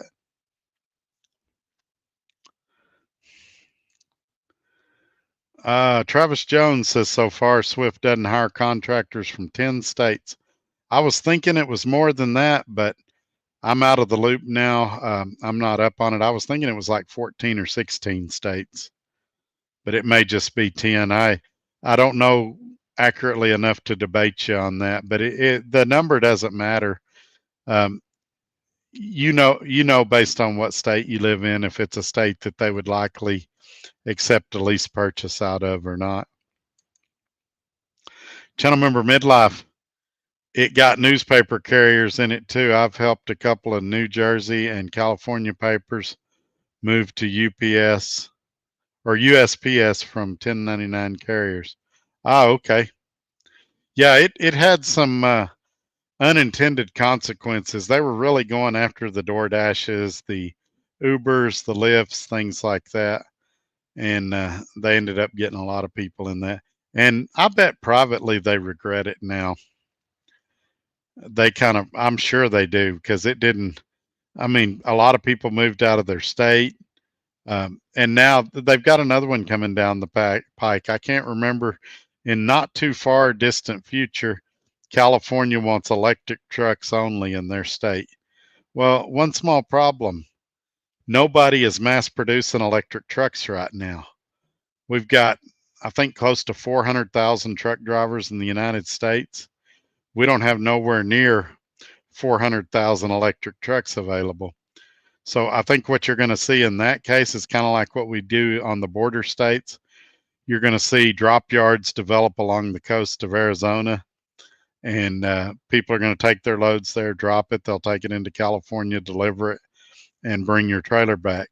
That works real good for a mega carrier or something like that.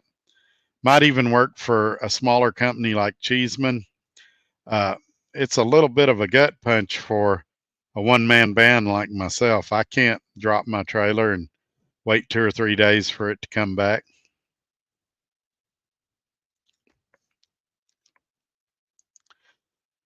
Gary Cook, channel member. I live in Illinois and doing a lease purchase at Advanced Trucking, so I'm doing it. Yeah, there's exceptions to every rule. I was talking about the bigger companies, the JB Hunts, the Schneiders, the Swifts. Um, you're in a good deal. Advanced Trucking's a good company, and they're still taking Illinois people, so that's true. There's going to be an exception to everything I say. You got to realize that between all my social medias, there's over 50,000 followers, close to 60,000. We've got about 40 something thousand on just Instagram. So I'm speaking to a broad group of people in different situations. And so when I say something like that on here, it's true for a large percentage of the people, but there's going to be an exception to every rule. You know, if I came on here and said something stupid like, don't take a load to Florida, you'll never get a good paying load out. The second I say that, somebody will say, well, I just booked a load $5.50 a mile coming out of Florida. And they were in the right place at the right time.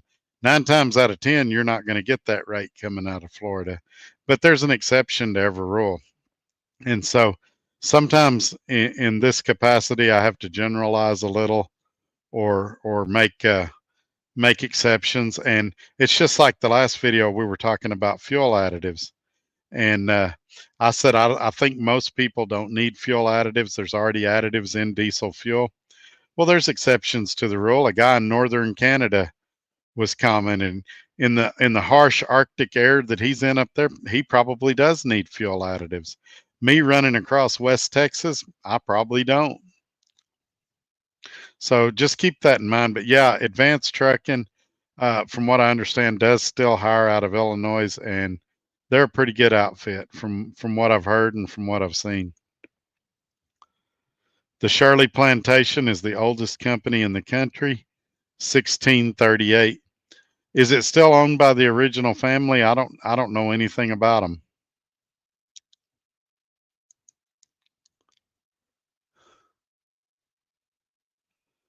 Midlife, channel member. Cheeseman is the 328th largest for hire carrier in the United States. How many drivers do they got over there now, if you don't mind saying? I was thinking they just had a few hundred, like 300 or 400, but I'll be honest, I honestly don't know. They may have a lot more than that. All right, I'm going to pull his comment off for a second. That way you can see the website. Go give it a shot, a check out when you get done here. Screenshot it, and that way you'll have it when you get off the video. Also, email me at todd@truckertodd.net. You can also send me a message through that website. Again, I mentioned it at the start of the video. Make sure you're subscribed. Give me a thumbs up and share this video on your social media platforms. Can't emphasize enough how important those thumbs up are. It tells YouTube to show this video to more people, and it really helps me out more than you realize. When you share it, it tells them that you're really enthusiastic about my content, and so they move it up in the algorithm as well. So those little things are free to do, and they really help me out. You keep hearing me say channel member and wondering what that is. Hit that join button right below my video, and it'll give you the details. It doesn't charge you when you hit join. You can go on there and look around. There's two tiers, one where you get exclusive content, another where you can track me across the USA like a wild animal. If you're curious where I'm at, if we ever cross paths, that's the fastest, easy way to do it. And so give those things a shout. Also, normally, I don't think we've had it today, but normally we get some super chats. That'll be a little dollar sign down by where you leave your comment. You can leave money there. I believe that's also where the guys are gifting memberships. If you're already a member and you want to help others out, maybe they're less fortunate and can't afford it right now, you can buy 1 or 5 memberships or however many you want, and YouTube will distribute them to people that are active in here but aren't a member yet. So it's a good, nice thing to do, and I appreciate all the things y'all do and coming on here and putting the good comments and all the stuff y'all do.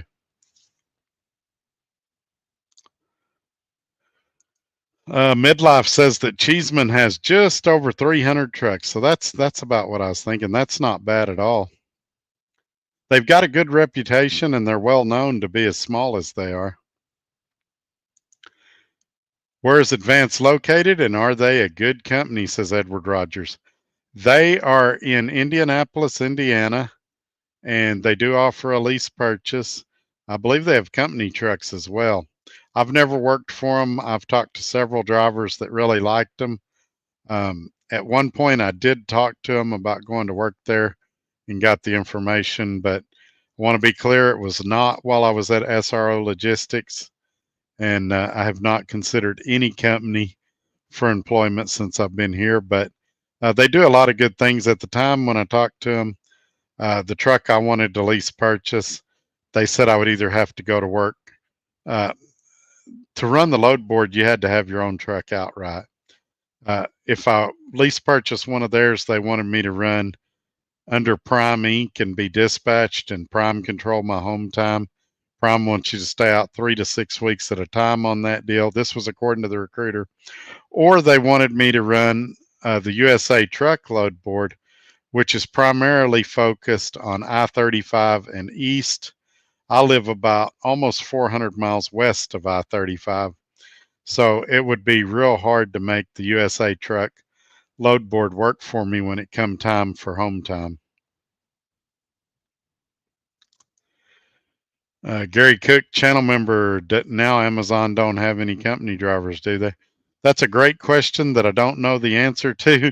So if anybody in here knows if Amazon has company drivers, if y'all could please answer channel member Gary Cook, I would appreciate that. Speaking of super chats, we just got one. Robbie Ross, channel member with the $5 super chat.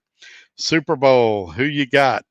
Kansas City Chiefs. Patrick Mahomes played college ball in Lubbock, Texas for the Texas Tech Red Raiders. And he's a good dude that still comes back to Lubbock a lot. And so I'm definitely going to be cheering on the Kansas City Chiefs. All right, let's see.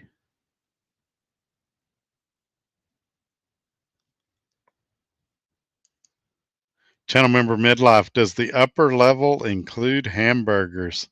Sure. If I've already said if you get that higher tier level, sure, I'll buy you a hamburger if we cross paths out here. If but I owe Midlife one anyway. A lot of people, they've got a misconception about me and Midlife. They think I don't like him or that we got problems. Midlife is probably one of the more supportive members of the channel. I never put a pen and paper to it, but him and Robbie Ross and a few others are some of the most supportive people of the channel. Red Raider Reloading. I hate start naming names because then I leave somebody out.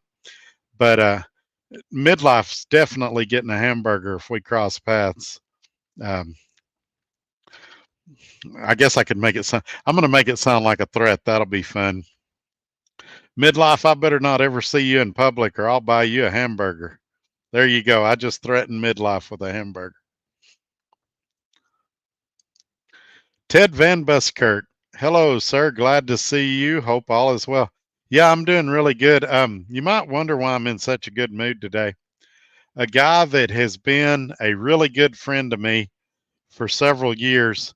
Um, he actually gave me the Garmin GPS that I have. I'm currently using a Rand McNally, but he gave me the Garmin I have. He's been a very supportive friend over the year.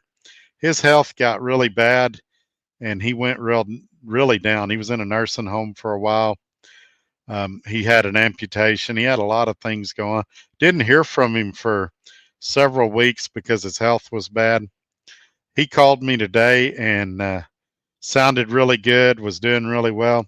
So it put me in a good mood because he's been a really, really good friend for a very long time. He's had a lot of adversity in his life.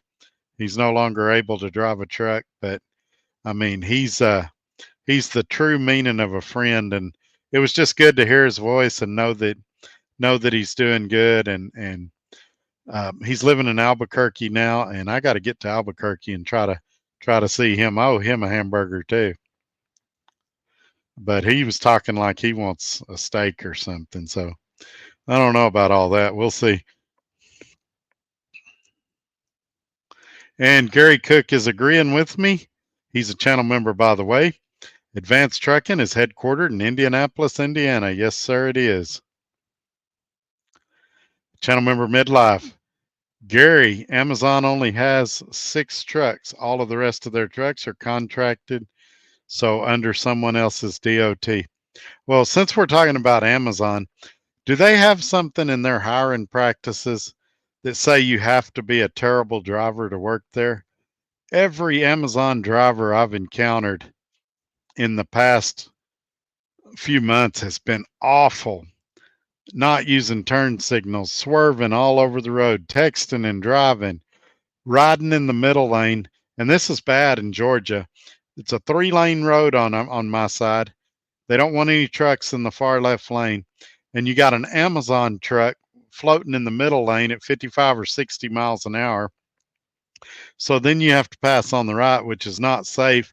And 99% of the time, you can't pass on the truck because there's some 150-year-old man pulling an RV at 2 miles an hour faster than the Amazon. So you're just stuck there. And then you hit a big hill and that kills your momentum. What is it about? It used to be FedEx and now it's either Walmart or Amazon. Just some terrible drivers out there. I'm sure I said enough there to get myself in trouble too. Red Raider Reloading, channel member, gotta unload. Talk to you later. All right, be careful out there, my friend. Pueblo says jams. Gary Cook, channel member, Super Bowl is Sunday. Yes, sir. I can't wait. I hope I'm parked and get to watch it, but if not, I'm going to try to listen to it on satellite radio if my phone ain't ringing off the wall. What'll happen is I can already tell you how Sunday will go. People will start calling me that morning. Hey, Todd, you listening to the Super Bowl? I'm trying to. What are you doing? Where you at? And I'll get done with that call. Another one. Hey, Todd, you watching the Super Bowl? Trying to. What you doing? Where you at? So if you're wondering what I'm going to be doing on Sunday, I'm going to be trying to watch the Super Bowl. I might be driving and listening to it, but that's my plan. Now, if you've got a problem and you need help, still contact me. I'll try to help. If you're just wondering where I'm at, what I'm doing, send me a text. And if I'm able to talk, I'll give you a call. And if not, I'll answer your text. But that would be very, very nice of you guys if y'all could do that on Super Bowl Sunday. Well, here's another one. Robbie Ross, channel member, upper level membership. I want prime rib. I probably owe Robbie Ross a prime rib. He's another one I listed in my list of people that's been some of the most supportive of the channel. So What we need to do is find a prime rib at a casino when they got it for like $12.99 or something. You got to keep in mind, it may not look like it, but I'm a starving truck driver. So I got to cut corners where I can. But yeah, Robbie Ross, I owe him something big too. He's the one that sent me the Dak Prescott jersey, and he's been a good friend. He texts me usually every day, and he is a good friend. I probably need to figure out how to get him a prime rib. Plus, I love prime rib.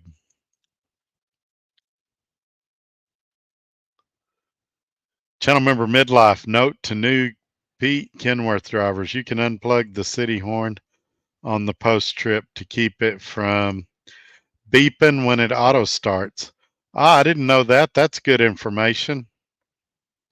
How do you do that?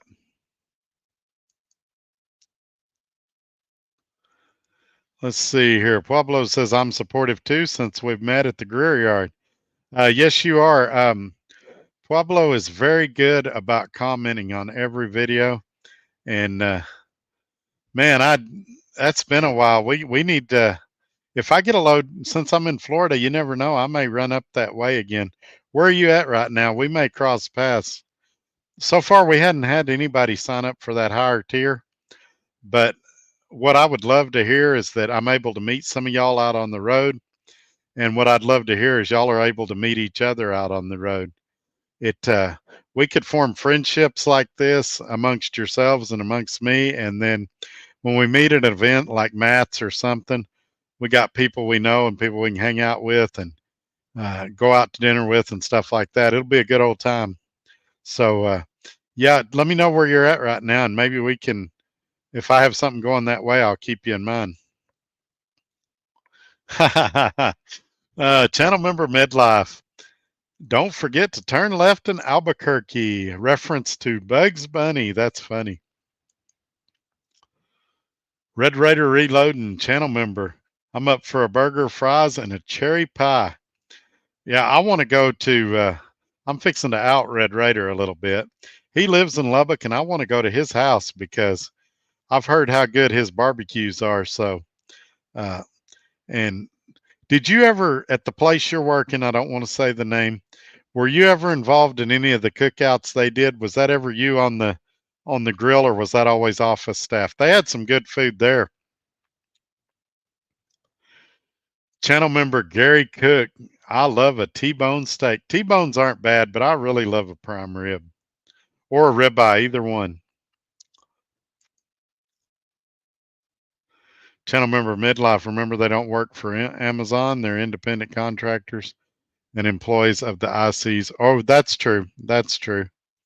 But they're still, I guess they're not even running under Amazon's authority. They're running under their own authority. There has to be, I would think Amazon doesn't want their trailers being pulled by kamikazes, but maybe not.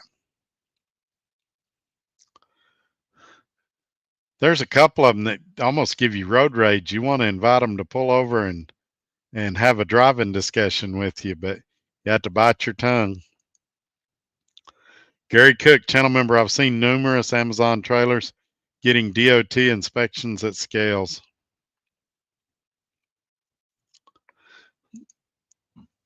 Channel member midlife. I tried to play poor truck driver, but my wife said she saw my videos.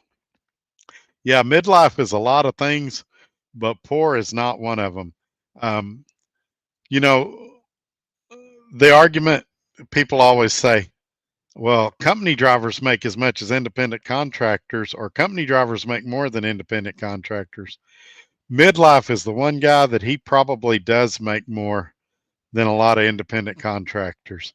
And I'm not outing him here. You can go watch his videos, but he's very, very successful at Cheeseman, without a doubt. I don't know any other company drivers that are making what he's making. You know, Walmart advertises that they're up there in his range, but Walmart drivers have to put up with a lot more baloney than what midlife does. So, if I lived in an area that was conducive for that, I would be very tempted to do what midlife does. Oh, this is nice. See, this is why I think a lot of people watch these videos. We're getting some good information here. If you have a Kenworth or a Peterbilt, channel member Midlife says the city horn is on the left side firewall, just below the windshield. Easy unplug and plug. Well, yeah, but that'd be kind of a hassle to get out and unplug it every time you stopped, and then plug it in when you got ready to leave again. There is a way to do it, and I'm trying to remember. Mine would honk if you ever opened the door after you set the auto start stop. But as long as you didn't open the door, it didn't honk. So um, inadvertently, I'd end up opening the door somewhere during the night, and then it would honk. But as long as I never opened the driver's door, mine wouldn't honk. Pueblo says going on home time now, but barely go home. Stay out on the road long time. All right. Well, yeah. I'm trying to think. I don't know if I've still got your phone number and everything. I changed phones and everything's crazy. Email me your phone number and I'll save you in my phone. And when I'm in the Greer area again, I'll holler at you. Pablo says, but would love to meet up sometime. Yeah, I think when you and I met in Greer, I had James with me, didn't I? He's still over there and he's training and doing real well. But yeah, man, I got a lot of people in that area. I need to run that part of the country more and try to get around and see all you guys, all my friends out here. But yeah, we'll try to do that before too long. Either text me if you've got my number, or if you don't, email me yours and I'll put you in my phone and try to do a better job of staying in touch. Here's my uncle, Racing Ray, who's also a channel member. I've finally been able to begin watching. I have to go back and see what I missed at the beginning. Yeah, I actually talked about you in this video. You were the subject for a few minutes. Do you want me to tell you what I said, or do you want to go back and watch the replay?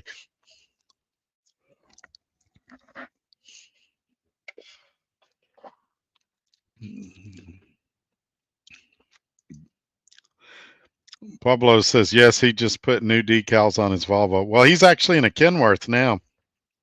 He's in a blue Kenworth.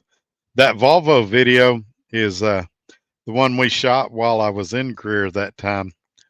But he's actually in a new Kenworth now, and he's got a new trainee. And he said the trainee's doing really good. I talked to him, I think a couple of nights ago. He was real excited to have a good trainee. It's celebratory when you get one that you can trust that doesn't scare you when they get behind the wheel. And he was really proud of the one he's got right now.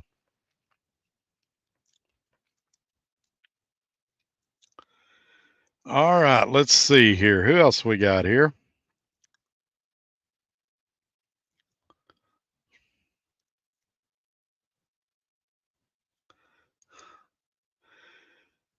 Channel member Racing Ray, I'm all ears. Go ahead. I was saying that you are a huge Kansas City Chiefs fan. And I was saying that I really wish I could be in Lubbock for the Super Bowl, that I would like to go to your house and watch it with you. And I said I hadn't received an invitation, and I don't. You say it's always an open invitation. I can come anytime, but I don't know if I can get back to town. I did say that if the weather's good, Paula might like to go over there if she gets an invitation. She's off on Sunday, but I was talking about how when you're out on the road like this, it makes you appreciate time with family and home time a lot more. And I was saying that you and I are really good friends, and that if I was in Lubbock, that I'd really like to be at your house for Super Bowl Sunday. Now, as soon as I say there's no way in the world I can make it, I'll book a load tomorrow that goes straight there. So there's still a slight chance, but I doubt it. No, there's not even a slight chance now, because tomorrow's Friday and the Super Bowl Sunday. I don't think I could make it that quick, but I'm sure I'll talk to you on Sunday and we'll compare thoughts and opinions about the game.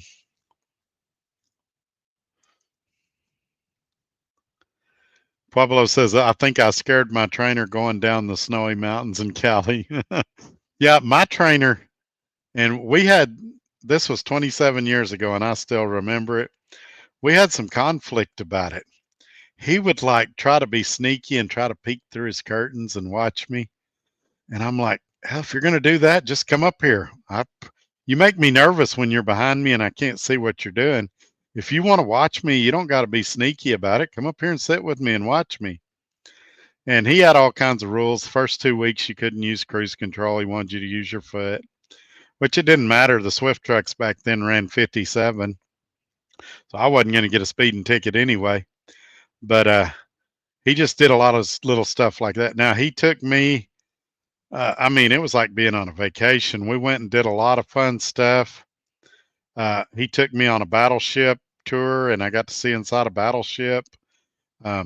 He took me to a lot of expensive restaurants.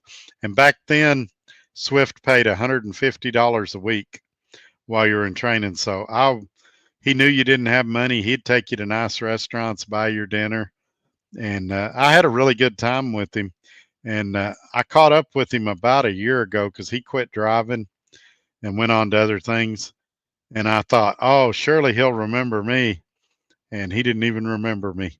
So a little bit of an ego deflator there, that here I thought I was probably one of the worst trainees he ever had. And I wasn't even memorable to him. So it's nice to know that I didn't traumatize him for life. Miss Mother Trucker, hey people, what's going on tonight? Not much. We're just hanging out. Oh man, Gary, I was hoping you didn't bring this up. Gary Cook, channel member, how many Toby Keith fans do we have in here tonight? It's a shame that he passed away. There's a few deaths, celebrity deaths, over the years that I've been really sad about. I was sad when Andy Griffith died. I was sad when my favorite comedian, John Panette, died. And that guy's funny. You can get on YouTube and see some of his stuff. Some of them are clean and some of them are vulgar. Find the clean ones, like where he talks about the Chinese buffet, Disney, things like that. Those are pretty funny. And Toby Keith and Carl Weathers were two recent ones that really bothered me. You guys know I love the Rocky movies. I'm a huge Rocky movie fan. Carl Weathers was in the first 4 of them. He went from the bad guy in the first one to being a really good character on there. Great actor. And Toby Keith, been a fan of his music for years. My uncle, we were talking on the phone. He was asking me what my favorite Toby Keith song, and I listed like 3 or 4 songs right off the top of my head. And I said there's probably a dozen. That just depends what mood I'm in. But just a terrible loss. I thought it caught him by surprise. I knew he had stomach cancer, but he had a couple of concerts booked in Vegas. Said he felt like he could do some 3-hour shows and thought he was getting better. But then I saw a deal today that Brett Favre had talked to him on the phone, and he had stopped taking chemo a while back, and he felt like chemo was his problem, and he thought he might have stayed on chemo too long. And so the last interview I saw that he did, he said that it was like a roller coaster going up and down. And I guess that night it was just a down for him, and he didn't make it out. But it's really sad. It's a big loss for sure. And man, I was trying not to think about that tonight, but yeah, it's a real loss. Chris Bollinger, my good friend, who I just got off the phone with a little bit ago, just checking in before bed. Good to catch up with you, buddy. Yes, sir. Have a great night, and don't be a stranger. Call me sometime, and I'll try to get better about calling you. Channel member Racing Ray. Yeah, I was kind of hoping y'all could come over for the game on Sunday. We'll just have to have the better half here. Yeah, I think she'll go by as long as the weather's not bad. There's supposed to be a snowstorm coming in, and I can almost guarantee you she won't go if it snows. But if the weather is decent, I think she'll come over there. She's mentioned it a couple of times. she's wanting to see Linda and see how Linda's doing and see you. And who knows, maybe you can get the whole gang there, Skylar and Symphony and all of them. I know Skylar's a huge football fan. I like to tease him about that. Miss Mother Trucker, it's sad that Toby Keith passed away, but he was an asshole. His daughter was nice. His wife was nice. Um, I never met him, so I can't confirm or deny that. I know a lot of people uh, didn't have that opinion of him, but I think a lot of it depends on where you meet him. And I've heard the same thing about George Strait being difficult. But, if you're at a restaurant with your wife and people are walking up and bugging you, I get it. I'd probably be a grouch too sometimes.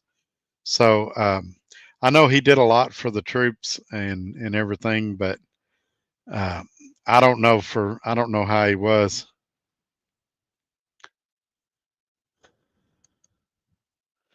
Miss Mother Trucker, Apollo Creed rocked. Yeah, he did. He did. And I like the one that he died in. He's just a charismatic character. That was a well written character, and I love the whole Rocky series. I do. Skyline says, "Who's Toby?" When you get a chance, get on YouTube and type in Toby Keith and just listen to him to his songs. He's a famous country singer. Um, had He wrote over 5,000 songs, but had like 20, I think 22 or 24 number ones, and another 22 or 24 that were, you know, in the top 40 or whatever, top 100, whatever.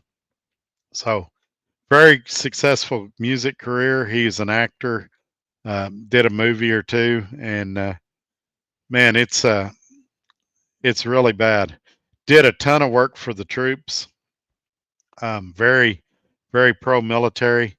His dad was in the military, and I saw an interview the other day where he was talking about his dad losing his eye in the military. And just if you're on YouTube, you'll see tons of stories about him. It's all over YouTube right now.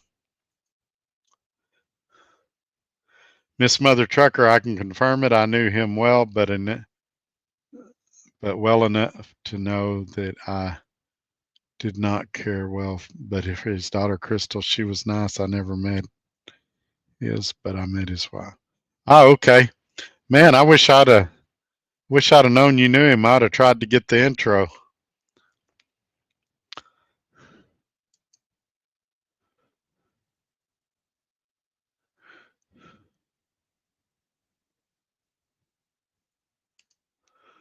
Skyline, dang, I hate when a good singer goes away. Very good music. Wow. Now I'll be listening. Well, the deal about Toby Keith, he's got some songs that are typical country songs that'll make you cry in your beer. He's got some songs that'll make you laugh. I mean, you hit the whole gamut with him, and but really good music. And so if you get a chance, check it out. I saw a YouTube deal by Cletus T. Judd, who, those that don't know who Cletus T. Judd is, he does country parody songs, kind of like Weird Al Yankovic or something like that. He did a couple of parody songs on Toby Keith, and even had Toby Keith in, or he was in one of Toby Keith's video, "Who's Your Daddy?" And man, he was in tears, crying, talking about him and how close him and Toby was, and how they had fallen out of touch the last couple of years. And he was listening or listing all his friends and family that how he was just grieving for him, and you could tell it wasn't an act. Cletus was really, really grieving over Toby dying.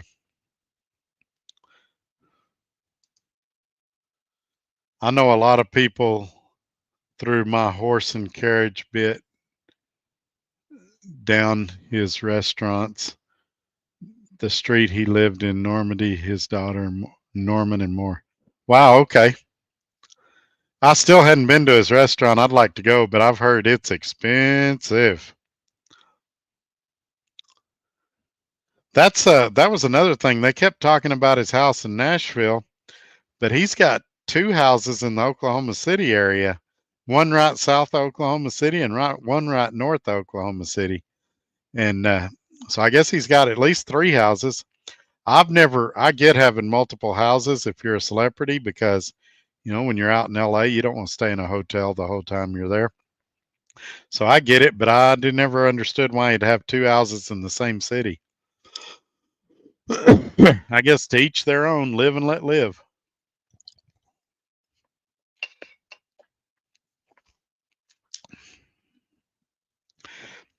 His daughter, while we're talking about that, let me take her comment off. His daughter sang a few songs. They did a song together. I was trying to remember the name of it, but she's quit music. I think she's got a kid now or something. She's not doing music right now.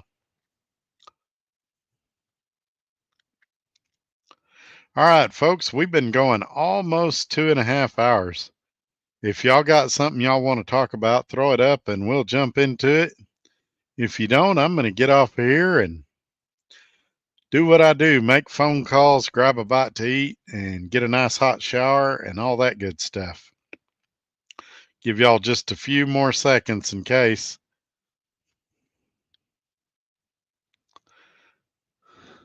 Plus, my headset's getting low. It needs more sunlight, or I'm going to have to plug it into the actual cord. See what it says it is. We had that one episode where I lost audio, and I've been kind of worried about it since then. Oh, we're still good. We're still good. All right, Skyline says, "You be safe, Todd. Good night." I think we're gonna use this opportunity to check out of here. But Skyline, check out Toby Keith if you can. You guys have a great night, great weekend. Who knows? I may do a video. I never know. We'll see what happens. If not, I'll see you Tuesday. Y'all take care. Be safe. Good night.